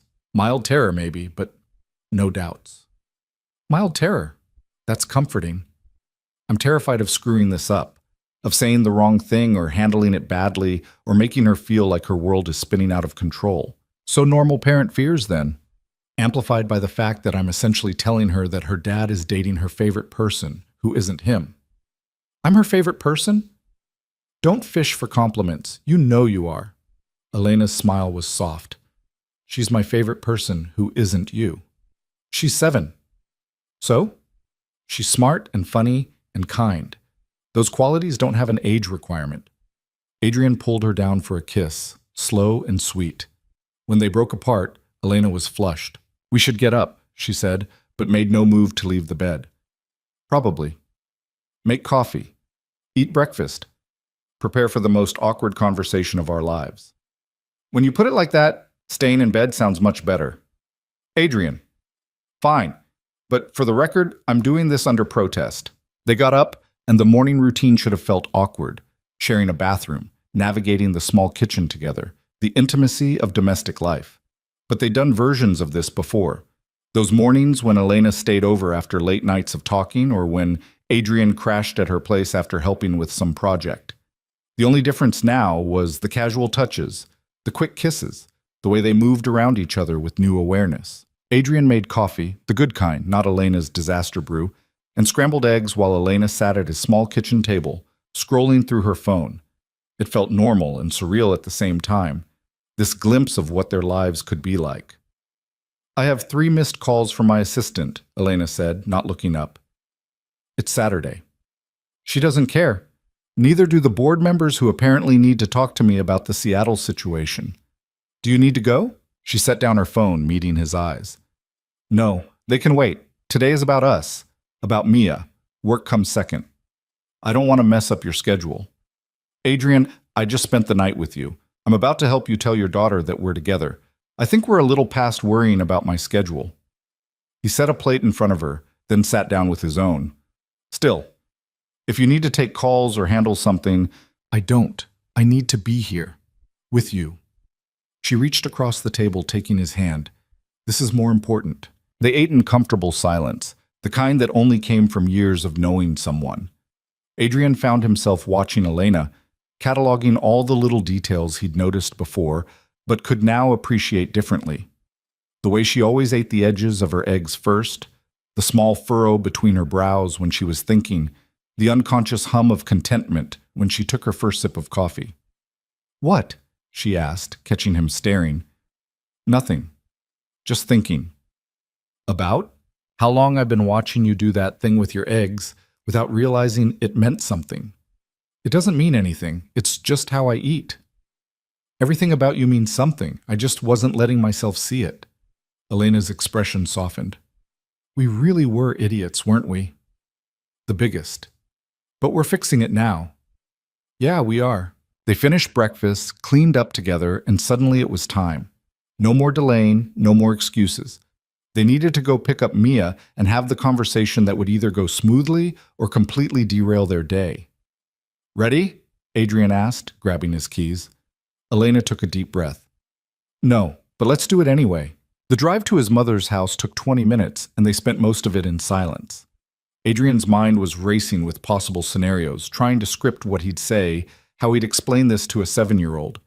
Stop overthinking, Elena said, reading him like she always did. I'm not overthinking. You're gripping the steering wheel so hard your knuckles are white. Adrian forced himself to relax. What if she hates this? She won't. You don't know that. Yes, I do. Mia loves you and she loves me. The idea of us being together isn't going to upset her. It might confuse her. Then we'll unconfuse her. Kids are resilient, Adrian. You know that. He did know that. Had seen it firsthand when Mia's mother left, when his entire world imploded and his daughter had somehow weathered it better than he had. But this felt different, felt bigger somehow. They pulled up to his mother's house, a small ranch-style place in a quiet neighborhood. Before Adrian could turn off the engine, the front door burst open and Mia came running out, backpack bouncing. Daddy! She skidded to a stop when she saw Elena in the passenger seat. Elena, you're here too. Hey, kiddo, Elena said, getting out of the car. Mia launched herself at Elena, hugging her with the full-body enthusiasm only 7-year-olds could manage. I didn't know you were coming. Are we doing something fun? Are we going to the park? Can we get ice cream? Slow down, Adrian said, laughing. Let Elena breathe. I can't slow down. I had pancakes for breakfast and Grandma let me have extra syrup. Adrian shot his mother, who'd appeared in the doorway, an exasperated look. She just shrugged, grinning. We need to talk to you about something, Adrian said to Mia. Nothing bad, he added quickly, seeing her face start to fall. Just something important. Mia looked between them, curiosity replacing the initial worry. Okay, can we talk at home? I want to show you the drawing I made. Absolutely. They said goodbye to Adrian's mother, who gave him a knowing look that suggested she'd figured something out, but was keeping it to herself. The drive back was filled with Mia's chatter about her night, the movies she'd watched, the fort she'd built, the elaborate story she'd told about space explorers. Back at the apartment, Mia dumped her backpack and pulled out a piece of paper covered in crayon marks. Look, it's a black hole eating a star. That's amazing, Elena said, and meant it. I made one for you too. Mia dug through her bag again, producing another drawing. It's us at the museum. Elena took it, something in her expression shifting. The drawing showed 3 stick figures, one tall with messy hair labeled Daddy, one smaller with pigtails labeled Me, and one in the middle labeled Elena. They were all holding hands. This is beautiful, Mia. Thank you. You can put it on your fridge. That's where important things go. I definitely will. Adrian caught Elena's eye, seeing the same thing he was feeling. How do you tell a kid who already sees you as a unit that you're just now figuring out what she's known all along? Mia, he said gently, come sit with us for a minute. She bounced onto the couch between them, kicking her legs. Is this the important talk? Yeah, it is. Okay, I'm ready. Adrian glanced at Elena, who nodded encouragement. Here goes nothing. You know how Elena and I are really good friends, right? He started. Best friends, Mia corrected. Right, best friends. Well, sometimes when people are really good friends, they realize they want to be more than that. Mia tilted her head. More how? Like, Adrian struggled for the right words, like how Mommy and I used to be together, except different because Elena and I have been friends for a long time first. You mean like boyfriend and girlfriend? Mia asked, matter of fact. Adrian blinked. Yeah, exactly like that. Okay. He waited for more reaction, but Mia just sat there, swinging her legs. That's it? Elena asked. Just okay? Yeah, can we have ice cream now? Adrian and Elena exchanged glances, both of them clearly expecting this to be more complicated. You're not confused or upset, Adrian pressed. Why would I be upset? I like Elena. You like Elena. Now you like each other in the boyfriend way. That's good, right? It's very good, Elena said softly. So, ice cream? Mia, we need to make sure you understand what this means, Adrian said. She sighed dramatically. It means Elena is going to be around more, and maybe she'll sleep over sometimes, and you'll probably be all gross and kissy like in movies. But that's okay because Elena is nice, and she makes you smile, right? Adrian felt something tight in his chest loosen. Right, exactly right. Can we please get ice cream now? You said nothing bad, but you're making it feel bad by being all serious. Elena laughed, the sound breaking the tension in the room. Ice cream sounds perfect. Yes! Mia jumped off the couch. Can I get 2 scoops? Don't push it, Adrian said, but he was smiling. As Mia ran to get her shoes, Elena leaned into Adrian. That went better than expected. She's 7, and she handled that better than we did. Kids are smarter than we give them credit for. Apparently, Mia came back, shoes on the wrong feet, but close enough. Ready! They piled into the car, Mia chattering about which flavors she wanted to try, and Adrian felt something shift in his chest. This was his life now. Elena in the passenger seat, Mia in the back, the 3 of them heading out for ice cream like it was the most natural thing in the world. Maybe it was. At the ice cream shop, Mia insisted on sitting between them, sharing bites of her cone with both of them, and telling them about her space documentary with the kind of detailed enthusiasm only a kid could manage. People passing by probably saw them as a family, and for the first time, Adrian didn't flinch at that assumption. You've got ice cream on your nose, Elena told Mia, reaching over with a napkin. You've got some too, Mia said, giggling. Do I? Elena touched her face, missing the spot entirely. Here. Adrian leaned in, wiping the corner of her mouth with his thumb.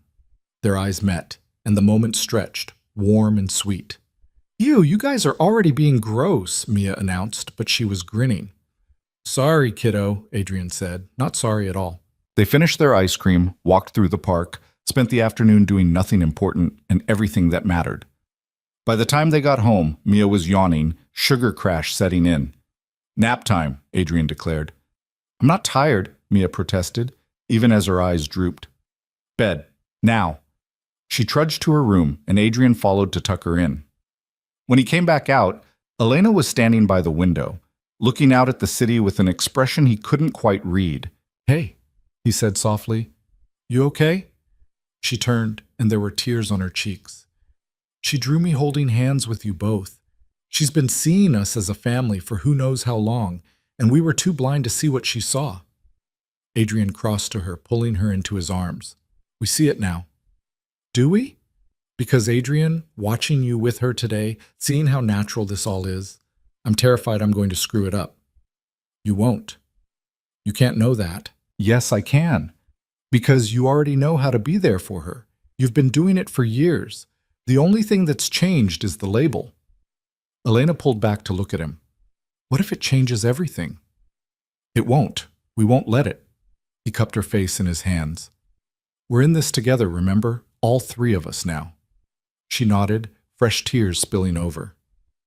I love you. I know it's too soon to say it again, but I do. I love you so much it scares me. It's not too soon when it's been true for 5 years. He kissed her gently. I love you too, and we're going to figure this out. One day at a time, one crooked shelf at a time. Elena laughed through her tears. That shelf is never going to let us live it down, is it?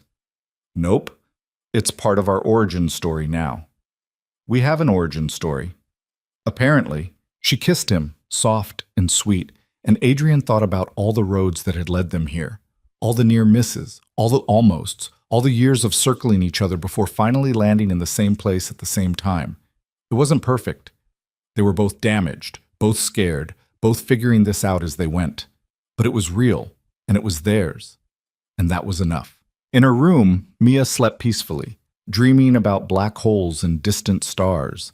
In the kitchen, a crooked shelf held books that would never be read but would stay there anyway. Proof that some things were worth keeping even when they were imperfect. And in the living room, two people who'd spent years denying what they felt finally let themselves believe that maybe, just maybe, the thing they'd been searching for had been there all along, waiting patiently for them to open their eyes and see it. The first month was harder than either of them expected. Not because the relationship itself was difficult. That part felt startlingly natural, like they'd been doing this for years instead of weeks. But integrating their lives, merging Elena's high-pressure world with Adrian's grounded chaos, proved to be a learning curve neither of them had fully anticipated. It started small. Elena showed up at Adrian's apartment on a Tuesday night, still in her work clothes, makeup perfect, looking completely out of place in his small kitchen while he cooked spaghetti in a sauce-stained t-shirt. You don't have to dress down for me, he said, catching her eyeing her designer heels with something like regret. I know, but I feel ridiculous standing here like I'm about to chair a board meeting while you're making dinner in sweatpants. These are my good sweatpants. That's not helping your case. Adrian laughed, pulling her close despite her half-hearted protests about getting tomato sauce on her blouse. You could leave some clothes here. Make it easier for next time. Elena went still in his arms. That's a big step. Is it? You're here 4 nights a week anyway. That's different from having drawer space. How? She pulled back and he could see her working through it, trying to articulate something that probably didn't need to be said. Because drawer space means this is permanent, real, not just something we're trying out. Elena, I love you. I'm pretty sure we're past trying it out. I know, She stopped, frustrated. I don't want to move too fast and mess this up. We've known each other for 8 years, which is exactly why we can't afford to be careless now. Adrian turned back to the stove, stirring the sauce with more force than necessary. You're doing that thing again. What thing? The thing where you overthink every step forward because you're waiting for it to fall apart. I'm being cautious. You're being scared. Elena's jaw tightened. Maybe I am. Is that so wrong? No. But it means you don't trust this yet. Don't trust us. That's not fair, isn't it? He faced her again, and the hurt on her face made him immediately regret his tone. I'm sorry. That came out harsher than I meant. You're right, though. I am scared. She crossed her arms, defensive. Every relationship I've ever had has ended badly. Everyone leaves eventually. I'm just waiting for you to figure out that I'm too much work. That's not going to happen. You can't promise that. Yes, I can. Because I've already seen you at your worst. The nightmares, the impossible hours, the way you shut down when you're overwhelmed. And I'm still here. I've been here for 8 years, Elena. What makes you think I'd leave now? She looked away, blinking hard. Because now you're supposed to want the good parts, the easy parts. And I don't know if I have enough of those to offer. Adrian set down the spoon, crossing to her. Hey, look at me. She did, reluctantly. You want to know what the good parts are? They're you, showing up here after a 14-hour day because you missed us. They're the way you help Mia with her homework, even though you're exhausted. They're every small moment where you let me see the real you, not the polished version everyone else gets. He took her hands. Those are the parts I want. All of them, including the messy ones. What if messy is all I have? Then we'll be messy together. Elena's laugh was wet, broken. We really are terrible at this. The worst. But we're getting better. She leaned into him, and Adrian wrapped his arms around her, feeling the tension slowly leave her body. They stood like that until the timer went off for the pasta, and Elena pulled back with a watery smile. I'll bring some clothes over this weekend, she said. Yeah? Yeah, but I'm not bringing my entire wardrobe, just a few things. That's all I'm asking. They ate dinner on the couch, legs tangled together, watching some cooking show Elena claimed was research for her terrible coffee. Mia was at her grandmother's again. Tuesday nights had become Adrian and Elena's designated alone time, and the apartment felt both too quiet and exactly right. I have to go to New York next week, Elena said during a commercial break. For how long? 3 days. Maybe 4 if the negotiations drag. Adrian tried to keep his face neutral. That's fine. We'll manage. You're upset. I'm not upset. Adrian, I can feel you tensing up. He sighed, setting down his fork. I'm not upset about the trip. We're still figuring this out, and it feels like every time we find a rhythm, something interrupts it. That's my life. You knew that going in. I did. I do. It's just an adjustment. Do you want me to turn it down? No. Absolutely not. This is your career, Elena. I would never ask you to compromise that. But it bothers you. It doesn't bother me. I just miss you when you're gone. She softened at that, reaching for his hand. I miss you too, every single time. Then maybe you should quit your job and become a full-time shelf installer. The pay is terrible, but the company is excellent. Elena laughed, the tension breaking. Tempting, but I think I'll stick with the empire building for now. Suit yourself.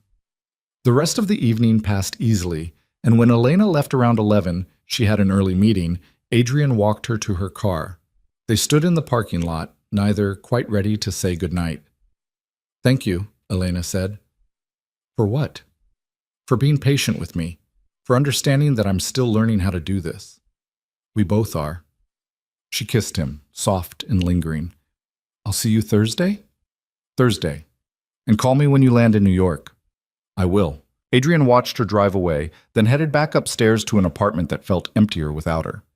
He cleaned up dinner, checked his phone for messages from his mom about Mia, and tried not to think about 4 days without seeing Elena.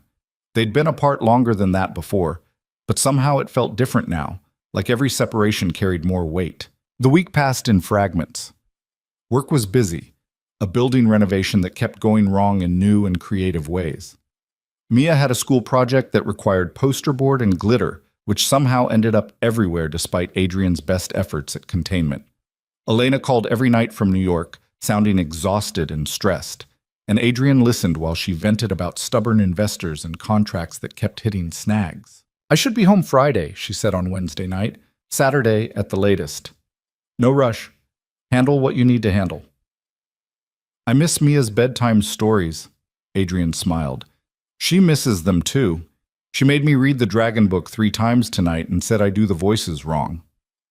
You do them wrong. Excuse me, my dragon voice is excellent. Your dragon voice sounds like you're gargling marbles. That's what dragons sound like. Elena's laugh was tired but genuine. I can't wait to come home. We can't wait either. Thursday brought unexpected complications. Adrian's boss called him in early for an emergency. Burst pipe, flooding, all hands needed. He called his mother to take Mia to school, texted Elena an apology for missing their scheduled call, and spent 12 hours trying to prevent a complete disaster. By the time he got home, it was past 9. His phone showed 6 missed calls from Elena and a string of increasingly worried texts. He called her back immediately. I'm so sorry. Work emergency. Are you okay? I was starting to think something happened. I'm fine. Just wet and tired and probably smelling like a sewer. Romantic. Always. He collapsed on the couch, every muscle aching. How's New York? Still terrible. We're close to signing, but they keep finding new things to nitpick. You'll get them. You always do. I hope you're right. I'm running out of patience. They talked for another hour. Elena from her hotel room, Adrian from his couch, both of them too tired to say much of substance but unwilling to hang up. Finally, around 11, Elena yawned hard enough that Adrian heard it clearly. Go to sleep, he said. Don't want to. You have meetings tomorrow. I have meetings every day. They can wait 5 more minutes. Elena. Fine. But I'm coming home tomorrow night no matter what, even if I have to leave before everything's finalized. You don't have to do that. Yes, I do. I miss you too much. Adrian's chest tightened. I miss you too. Tomorrow night. I promise. Tomorrow night. Elena kept her promise. She walked through Adrian's door at 8:30 Friday evening, looking completely wrung out but smiling when she saw him. Adrian pulled her into a hug, and she melted into it like she'd been holding herself together through sheer force of will. Hi, she mumbled into his chest. Hi yourself. Is Mia asleep? Not yet. She's been waiting for you. As if on cue, Mia's door burst open and she came running, launching herself at Elena with enough force to nearly knock her over. You're back. Did you bring me something? Mia, Adrian warned. What? She always brings me something. Elena laughed, fishing in her bag. Lucky for you, I did, but you have to brush your teeth first. Deal. Mia disappeared into the bathroom and Elena sagged against Adrian again. Long week, he asked. The longest, but we signed. It's done. Congratulations. Thanks. It doesn't feel real yet. She looked up at him, and there were shadows under her eyes that makeup couldn't quite hide. Can I stay tonight? I know it's not one of our designated nights, but Elena, you can stay any night you want. You don't need to ask. I don't want to assume. Assume, please, preferably assume you're staying always. She smiled, some of the tension leaving her shoulders. Okay. They got Mia to bed, Elena reading the dragon book with the correct voices while Mia giggled, and then it was just the two of them again. Elena changed into the clothes she'd left in Adrian's drawer, and the domesticity of it made his heart ache in the best way. I have something to tell you, Elena said when they were settled on the couch. Adrian's stomach dropped. That sounds ominous. It's not. At least, I don't think it is. She took a breath. The board wants me to take on the Tokyo office. It would mean more travel, a lot more, maybe a week out of every month. Oh. I haven't said yes yet. I wanted to talk to you first. It's your career, Elena. You don't need my permission. I know, but it affects you too. Affects us. And I need to know if that's something you can handle. Adrian thought about it. A week every month without her. 25% of their time together. Gone. But also Elena getting to do what she loved, building something she believed in. Can you handle it? He asked. What do you mean? The travel, the stress, the constant switching between time zones. Is this what you want or what they want from you? Elena was quiet for a long moment. I don't know anymore. There was a time when this would have been everything I wanted. Now I'm not sure. What changed? You, Mia, this. She gestured between them. I spent 8 years building my career because it was all I had. But now I have something else, and I'm not willing to sacrifice it for a title. But you're also not willing to give up what you've worked for. Is that selfish? It's human. You're allowed to want both. What if I can't have both? Adrian pulled her close. Then we figure out what matters most and work from there. But, Elena, I'm not going to be the reason you turn down opportunities. We'll make it work. Whatever you decide, we'll make it work. You say that now. I mean it now. And I'll mean it next month. And the month after that. He kissed the top of her head. Take the Tokyo office if you want it. We'll survive a week apart here and there. You're sure? I'm sure that I love you, and I want you to be happy. If Tokyo makes you happy, then that's what you should do. Elena tilted her head up, eyes searching his face. What if nothing makes me as happy as this? As us? Then you have your answer. She kissed him, slow and deep, and Adrian tasted salt, tears, though he wasn't sure whose. When they broke apart, Elena was smiling. I'm going to tell them no, she said. Elena, I'm going to tell them no, and I'm going to delegate more. And I'm going to stop acting like the company will fall apart if I'm not personally managing every detail.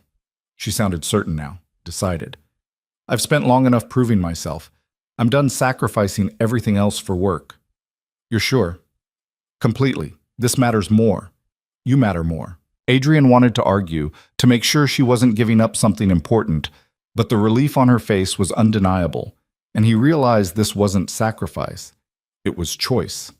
Elena choosing them, choosing this life, the same way he'd chosen her. Okay, he said simply. Okay? Okay, I support whatever you decide.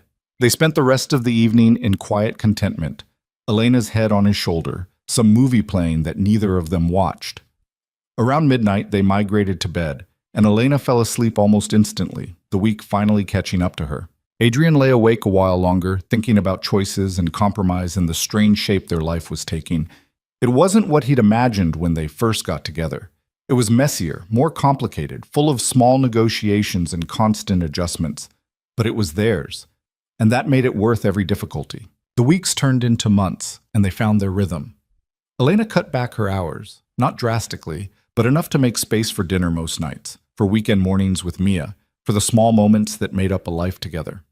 Adrian learned to navigate Elena's world, attending company events in borrowed suits and making small talk with people whose net worth exceeded his lifetime earnings. They fought sometimes, about scheduling conflicts and whose turn it was to handle school pickup, about Elena's tendency to work through weekends and Adrian's habit of saying he was fine when he clearly wasn't.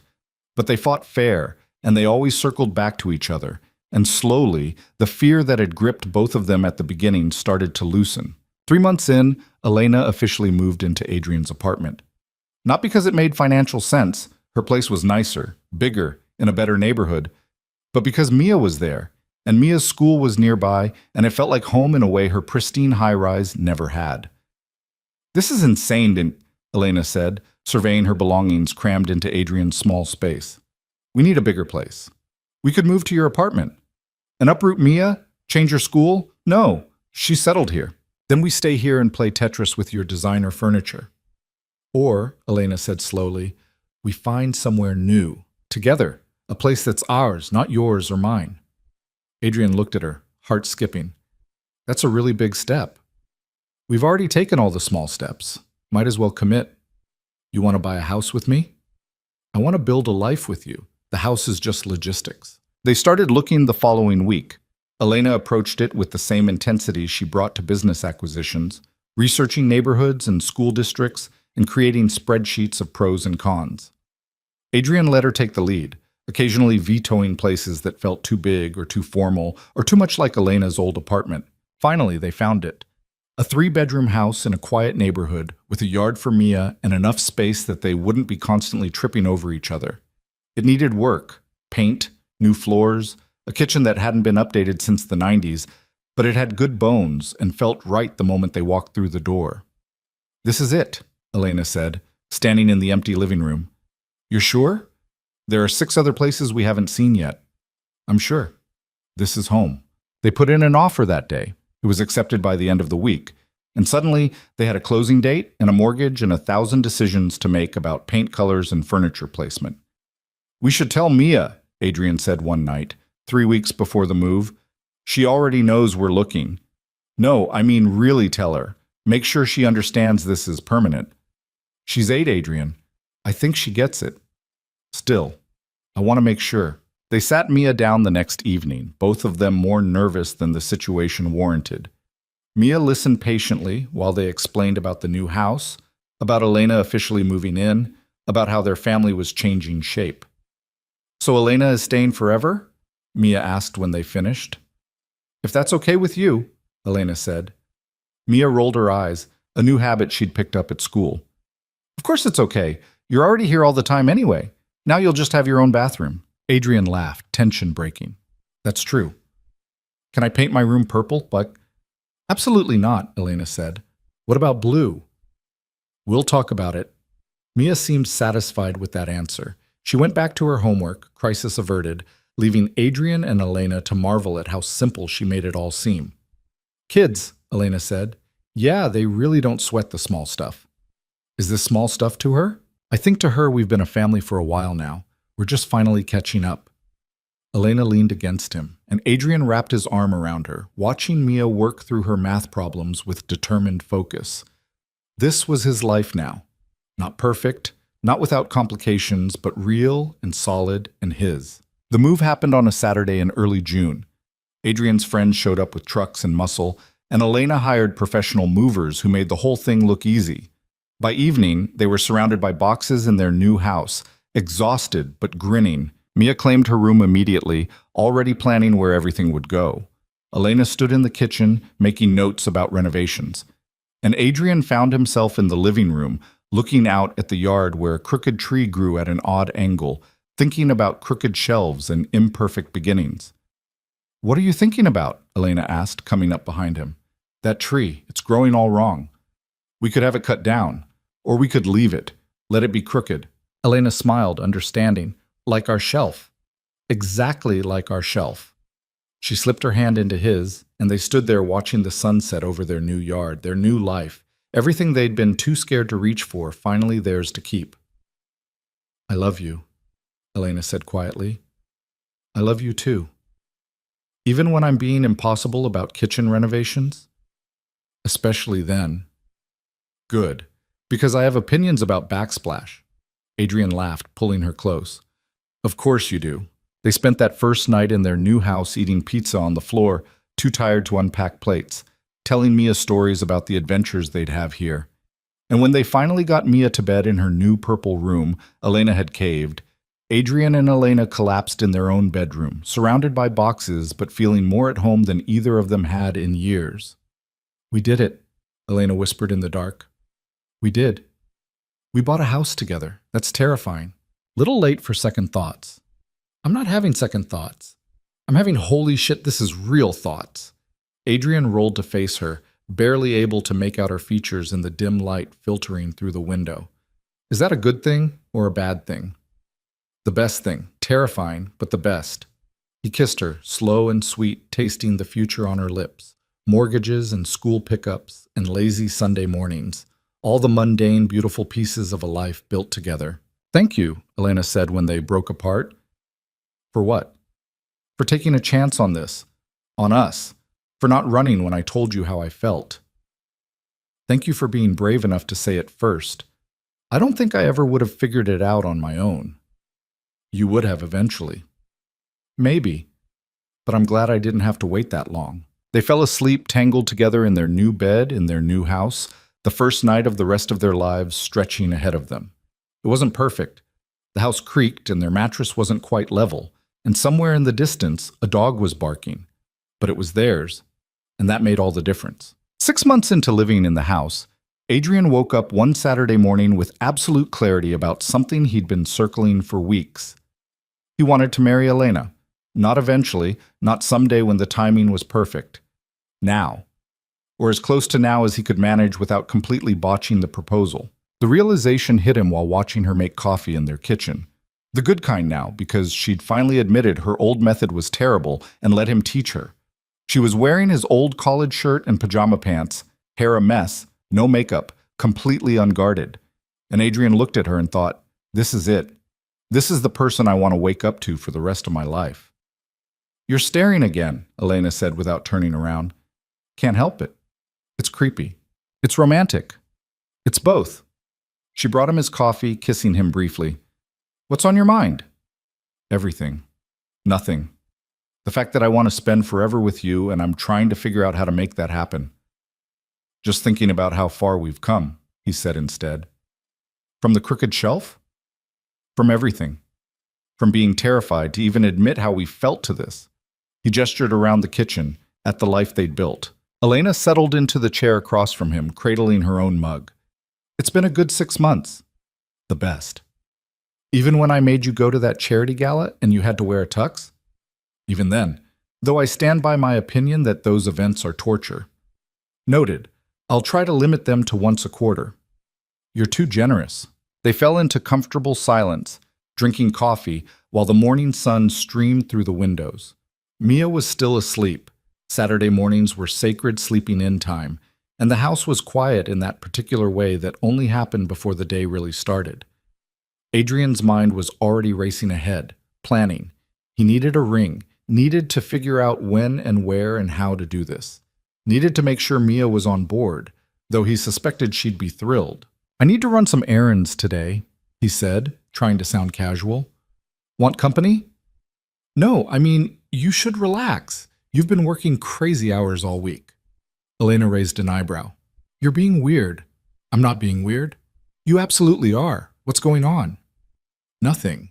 Can a guy run errands without the third degree?" "Not when he's being suspicious about it." Adrian laughed, standing to refill his coffee and escape her too knowing gaze. "I'm not being suspicious. I just have some things to take care of." "Mysterious things?" "Boring things. Hardware store, dry cleaning, the usual." Elena looked unconvinced, but let it drop. "Fine. Be mysterious. I'll stay here and work on those reports I've been avoiding." "On a Saturday?" "Some of us have actual responsibilities. Some of us know how to delegate." "I delegate plenty. You delegate the things you don't care about. Everything else, you micromanage." Elena threw a dish towel at him, but she was smiling. "Get out of here before I find something for you to micromanage." Adrian escaped before she could question him further, grabbing his keys and heading out into the bright Saturday morning. His first stop was his mother's house. She opened the door with a knowing smile. "I was wondering when you'd show up." "What's that supposed to mean?" "It means I've known you for 32 years, and I can tell when you're planning something." She ushered him inside. "Coffee?" "Just had some. Mom, I need to ask you something." "About Elena." "How did you, Because you have that look. The same one your father had before he proposed to me." She settled into her favorite chair, studying him. "You're going to ask her to marry you." It wasn't a question, but Adrian nodded anyway. "Yeah, I am." "Good. It's about time." "We've only been together for 9 months." "You've known each other for 8 years. I'd say you've done enough waiting." She leaned forward. "What do you need from me?" "Grandma's ring, if that's okay. I know you said you'd give it to me when the time came, and I think the time is here." His mother's eyes went soft. "Of course. Your father would be happy knowing it's going to someone you love." She stood, disappearing into her bedroom and returning with a small velvet box. Adrian opened it, looking at the ring he remembered from childhood. Simple, elegant, a single diamond that had belonged to his grandmother and then his mother. It wasn't flashy or expensive, but it had history, weight, meaning. "It's perfect," he said. "She's going to say yes, you know." "I hope so." "I know so. I've seen the way she looks at you. That woman is completely in love with you." "I'm completely in love with her too." His mother smiled, pulling him into a hug. "Then what are you waiting for?" "Good question." Adrian left his mother's house with the ring burning a hole in his pocket and a plan forming in his mind. He needed the right moment, the right place, something meaningful, something that connected to their story. The answer came to him as he was driving home. The park. The specific bench where they'd had their first real conversation 8 years ago, both of them hiding from that party, talking about everything and nothing until the early morning hours. He'd take her there. Just the two of them. No fanfare, no grand production. Just honest words in a place that had mattered from the start. But first, he needed to talk to Mia. He found her in the backyard when he got home, building something elaborate with sticks and string that might have been a fort or might have been abstract art. With Mia, it was hard to tell. "Hey kiddo, can we talk for a minute?" She looked up, face serious. "Am I in trouble?" "No, nothing like that. I just need to ask you something important." Mia abandoned her project, giving him her full attention. "Okay." Adrian sat down on the grass next to her, trying to find the right words. "You know how much I love Elena, right?" "Duh. You're all gross and kissy all the time." "Right. Well, I want to ask her to marry me, to be part of our family officially, but I need to know how you feel about that first." Mia's eyes went wide. "You're going to propose?" "If you're okay with it." "Are you kidding? That's so cool." She threw her arms around him. "Elena's going to be my actual stepmom." Adrian laughed, relief flooding through him. "So, you're good with this?" "I'm amazing with this. Can I help pick out flowers for the wedding?" "We have to get her to say yes first." "She's going to say yes. She loves you. She told me." That stopped him. "She did?" "Yeah, last week when you were at work." We were making cookies, and I asked her if she loved you, and she said yes. She said you're the best thing that ever happened to her besides me. Adrian's throat went tight. She said that? Yep, so she's definitely going to say yes. Mia pulled back, studying him. When are you asking her? Tomorrow. At the park. The one where you guys first met? How do you know about that? Elena told me. She tells me lots of stuff. Mia grinned. You're going to need a good speech. I'm working on it. Make sure you tell her all the reasons you love her. Girls like that. Where did you learn that? Movies. Duh. Adrian ruffled her hair, pulling her close. Thank you, kiddo, for being okay with this, for loving Elena the way you do. She's easy to love, just like you. They sat there for a while, Mia eventually going back to her fort while Adrian pretended to help, but mostly just thought about tomorrow, about the words he'd say, about the ring in his pocket, about the life they were building together. That night, after Mia was in bed, Adrian and Elena settled on the couch, with a movie neither of them paid attention to. Adrian kept touching the ring box in his pocket, making sure it was still there, trying not to be obvious about it. You're fidgety tonight, Elena observed. Just tired. Liar, but I'll let it slide. She curled into his side. I love you. You know that? I know. I love you too. Even when I'm impossible? Especially then. Elena smiled against his chest. Good, because I'm about to be impossible about the bathroom renovation. Of course you are. They talked about tile choices and paint colors, and Adrian marveled at how something as mundane as bathroom fixtures could make him this happy. It was the small things, he realized, the daily negotiations, the shared decisions, the building of a life one tiny choice at a time. Sunday morning came bright and clear. Adrian woke before Elena, watching her sleep for a moment before reality crashed in. Today. He was doing this today. His stomach did a complicated flip. Elena stirred, eyes opening slowly. Morning. Morning. Hey, I was thinking, want to go for a walk in the park today? Just us? What about Mia? Already arranged. Mom's taking her to that science museum she's been wanting to visit. Elena stretched, considering. A walk sounds nice. Give me 20 minutes to get ready. Those 20 minutes felt like hours. Adrian showered, changed clothes 3 times, checked the ring box approximately 17 times, and generally acted like someone about to do something life-changing. Because he was. They dropped Mia at his mother's house.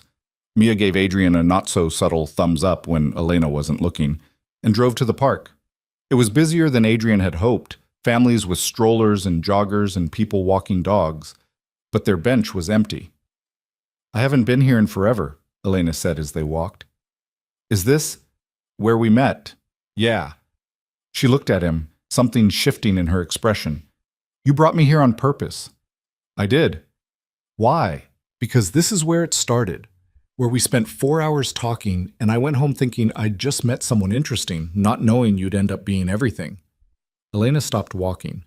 Adrian, what's going on? His heart was hammering now, adrenaline making his hands shake slightly. Come sit with me. They settled on the bench, the same one from 8 years ago, though the wood was more weathered now, and someone had carved initials into the armrest. Adrian took Elena's hands, trying to organize thoughts that kept scattering. I've been thinking a lot lately, he started, about us, about how we got here. Okay, and I keep coming back to that night we met, how easy it was to talk to you, how I didn't want the conversation to end. He squeezed her hands. I didn't know it then, but I think part of me recognized you immediately, recognized that you were going to be important. Elena's eyes were bright, starting to understand. Adrian, let me finish, please. He took a breath. I spent years looking for something that felt right, dating people who were fine but never quite enough. And I convinced myself I was being honest, being true to what I wanted. But really, I was just waiting for you to tell me what I was too scared to admit myself. That you loved me. That I'd been in love with you for longer than I let myself see. That the reason no one else worked was because they weren't you. They couldn't be. Because there's only one you, and you've been mine since that first night, even when neither of us knew it yet. Tears were streaming down Elena's face now. Why are you saying this? Because I want you to know. I want you to understand that this isn't impulsive or reckless, or me caught up in the moment. This is 8 years of friendship and 9 months of being together and a lifetime of wanting more. He released one of her hands, reaching into his pocket for the ring box. This is me asking you to marry me. Elena's breath caught, her free hand flying to her mouth. Adrian opened the box, showing her his grandmother's ring. It's not fancy, it's not some huge diamond or a custom design, but it belonged to my grandmother, who loved my grandfather for 52 years, and my mom, who loved my dad until the day he died. And I'm hoping it'll belong to you because I want to love you for however many years we get. Adrian. Elena's voice broke on his name. I know we've had our struggles. I know it hasn't been smooth or perfect. But Elena, I don't want smooth. I want real. I want you, messy and complicated and brilliant and impossible. I want Sunday mornings and terrible coffee and arguments about bathroom tile. I want to build a life with you, raise Mia with you, grow old with you. He took a shaky breath. So Elena Carter, will you marry me? For a moment, she just stared at him, tears running down her face, not speaking. Adrian's heart plummeted. Had he misread this? Was she going to say no? Then Elena laughed, wet and broken and beautiful. You idiot. That's not an answer. Yes. She was nodding, smiling, pulling him close. Yes, of course, yes. Did you really think I'd say anything else? Relief crashed through him so hard he almost forgot to put the ring on her finger. Elena held out her hand, still shaking, and Adrian slipped the ring on. It fit perfectly, like it had been waiting for her all along. I love you, Elena said, cupping his face in her hands. I love you so much, I don't have words for it. I love you too. She kissed him, and Adrian tasted salt from her tears, tasted joy and relief and the promise of everything they'd have together. Around them, the park continued its Sunday routine. Kids playing, dogs barking, life happening. But in that moment, on that bench, nothing else existed except the two of them and the future they'd just committed to. When they finally broke apart, both breathing hard, Elena looked at the ring on her finger with wonder. Your grandmother's ring, she said softly. Mom wanted you to have it. It's beautiful. You're beautiful, Elena laughed. Even with mascara running down my face? Especially then. They sat there for a while, Elena's head on Adrian's shoulder, both of them processing what had just happened. Engaged. They were engaged. The word felt too small for what it meant, but it was theirs now. We should tell Mia, Elena said eventually. She already knows. Elena pulled back. What? I asked her first. Made sure she was okay with it. And? She's thrilled. Started planning the wedding before I even had your answer. Elena's smile was radiant. That sounds like her. She loves you, almost as much as I do. Impossible, but I appreciate the sentiment. They walked back to the car hand in hand, Elena's ring catching the sunlight every few steps. Adrian couldn't stop looking at it, at the physical proof that she'd said yes, that this was real and happening. When should we get married? Elena asked as they drove. Whenever you want. That's not helpful. I'm serious. Tomorrow, next year, I don't care. As long as it ends with you being my wife. Elena was quiet for a moment. What about this summer? Small ceremony, just close friends and family, nothing elaborate. You don't want a big wedding? I want to be married to you. The wedding is just logistics. Adrian grinned. I love you. I love you too. Now drive faster. I want to tell Mia. They picked up Mia from his mother's house, and the second she saw them, she knew. She said yes, Mia shrieked, launching herself at Elena. How did you know? Elena asked, laughing. You're both glowing, and you keep looking at your ring. Mia grabbed Elena's hand, examining the ring closely. It's so pretty. Can I be a flower girl? Absolutely. And can my dress be purple? We'll see. That means yes, right? Elena looked at Adrian, who just shrugged. That usually means yes. They spent the rest of the day in a happy chaos of planning and celebration. Adrian's mother cried when they told her. Elena called her assistant, who screamed so loud they had to hold the phone away from their ears. Mia made approximately 50 suggestions for the wedding, most of which were completely impractical, but all of which came from a place of pure excitement. That night, after Mia finally crashed from the excitement and sugar, Adrian and Elena collapsed on their bed, exhausted but happy. "We're getting married," Elena said, like she was testing out the words. "We are. I'm going to be your wife. And I'm going to be your husband." Elena rolled to face him. "That's terrifying. Little late for cold feet." "Not cold feet, just, this is real now. We're really doing this." "Having regrets?" "Not even a little." She kissed him softly, just amazed that we're here, that we actually figured it out. "It only took us 8 years. Better late than never." Adrian pulled her close, breathing in the scent of her shampoo, feeling the weight of the ring on her finger against his chest. This was his life now, this woman, this child, this house with the crooked tree in the yard. All the imperfect pieces adding up to something perfect. The wedding happened on a Saturday in August, in the backyard of their house under the crooked tree. 50 people, folding chairs, flowers that Mia had helped pick out. Elena wore a simple white dress, and Adrian wore a suit that actually fit for once, and Mia stood between them in a purple dress that she'd campaigned hard for. Adrian's best friend officiated, reading words about love and commitment that felt both universal and specifically crafted for them. When it came time for vows, Adrian pulled out the note card he'd prepared, then set it aside. "I had a whole speech planned," he said, "but standing here, looking at you, all those carefully chosen words feel wrong, so I'm just going to be honest." Elena smiled, tears already forming. 8 years ago, I met you at a party neither of us wanted to attend. We hid in the kitchen and talked until 3 in the morning, and I went home thinking I'd made a friend. I didn't know I'd met my future. I didn't know that the person I'd spend hours talking to about nothing would become the person I couldn't imagine spending my life without. He took her hands, steady now despite the emotion threatening to choke him. "You've been my best friend through every high and low. You've seen me at my worst and loved me anyway. You've loved my daughter like she's your own, built a home with me, chosen this messy, imperfect life over everything else you could have had. And I promise you, Elena, I will spend the rest of my life making sure you never regret that choice. I will love you when it's easy and when it's hard. I will choose you every single day. And I will never, ever take for granted the fact that you chose me too."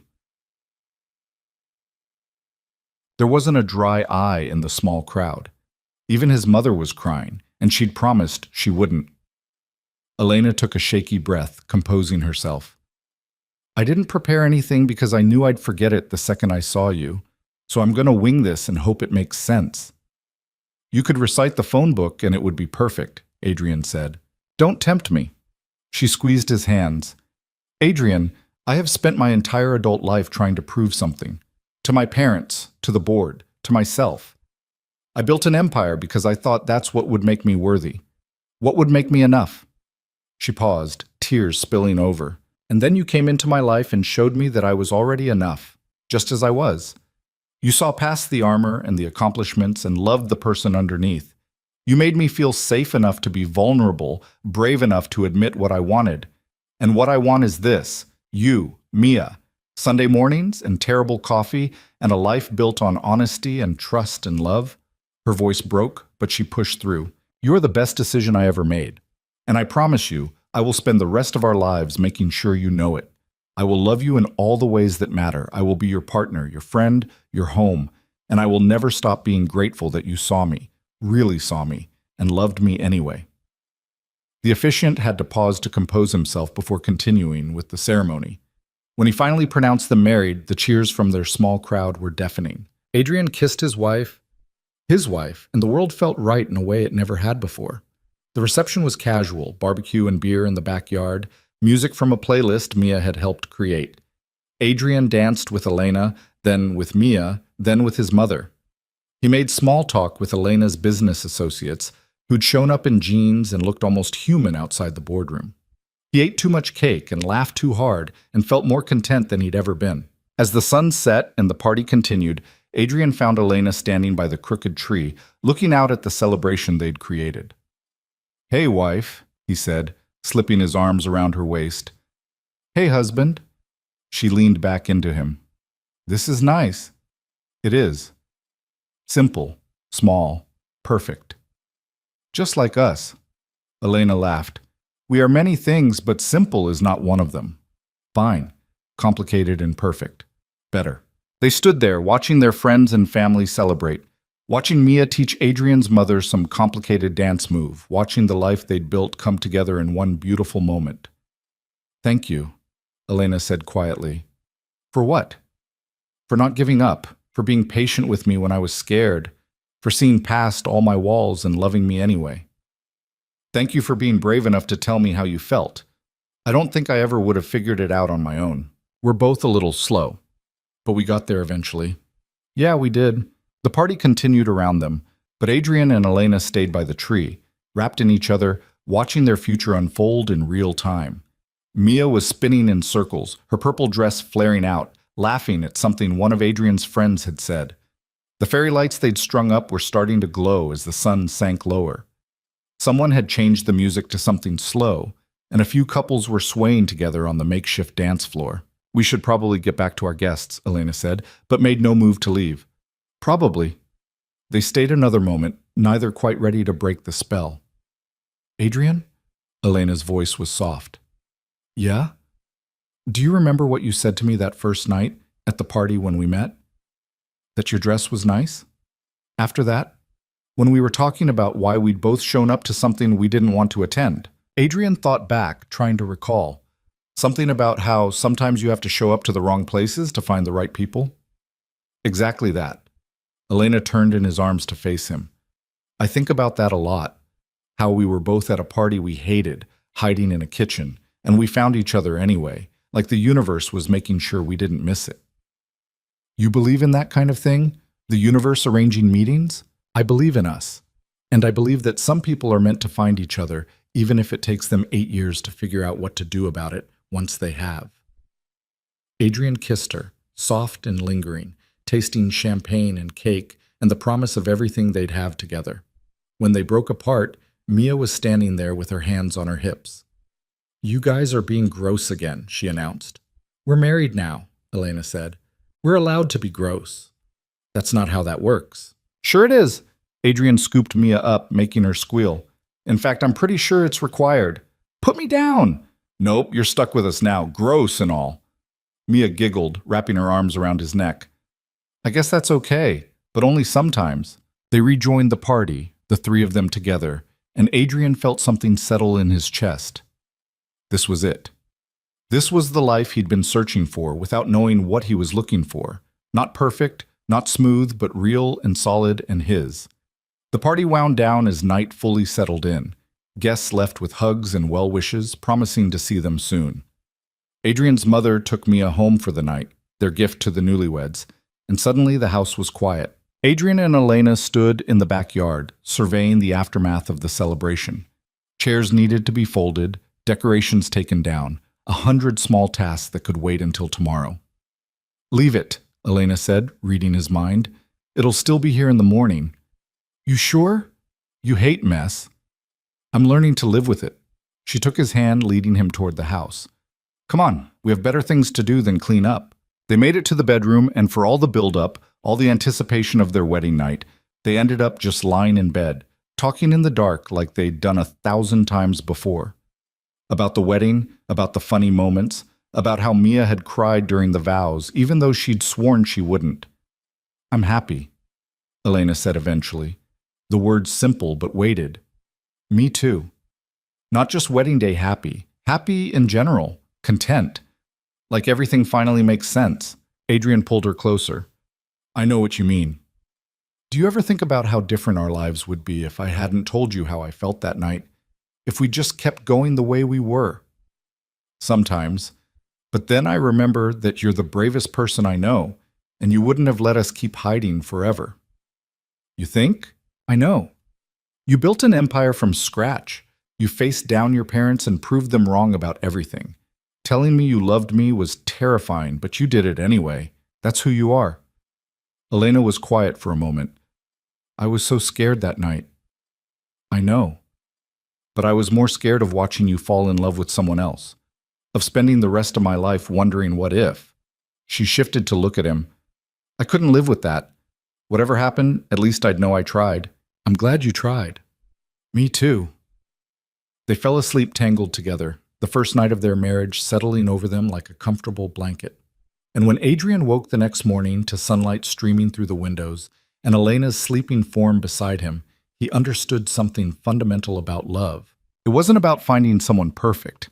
It was about finding someone you wanted to weather imperfection with, someone whose flaws complemented yours, whose struggles you'd gladly share, someone who made the hard days bearable and the good days extraordinary. Elena was all of that and more. She was Sunday mornings and midnight conversations. She was fierce intelligence and unexpected vulnerability. She was home in every sense that mattered. She stirred, eyes opening slowly. Morning, husband. Morning, wife. That's still weird to say. Good weird or bad weird? The best weird. She stretched, yawning. What time is it? Almost 10. Your mother isn't dropping Mia off until noon. So we have time. We have all the time in the world. And they did. Not just that morning, but all the mornings to come. Years of them, stretching ahead in an unwritten future full of possibility. They would have hard days. There would be fights and frustrations, moments when they questioned everything. Elena would sometimes work too much, and Adrian would sometimes shut down instead of talking.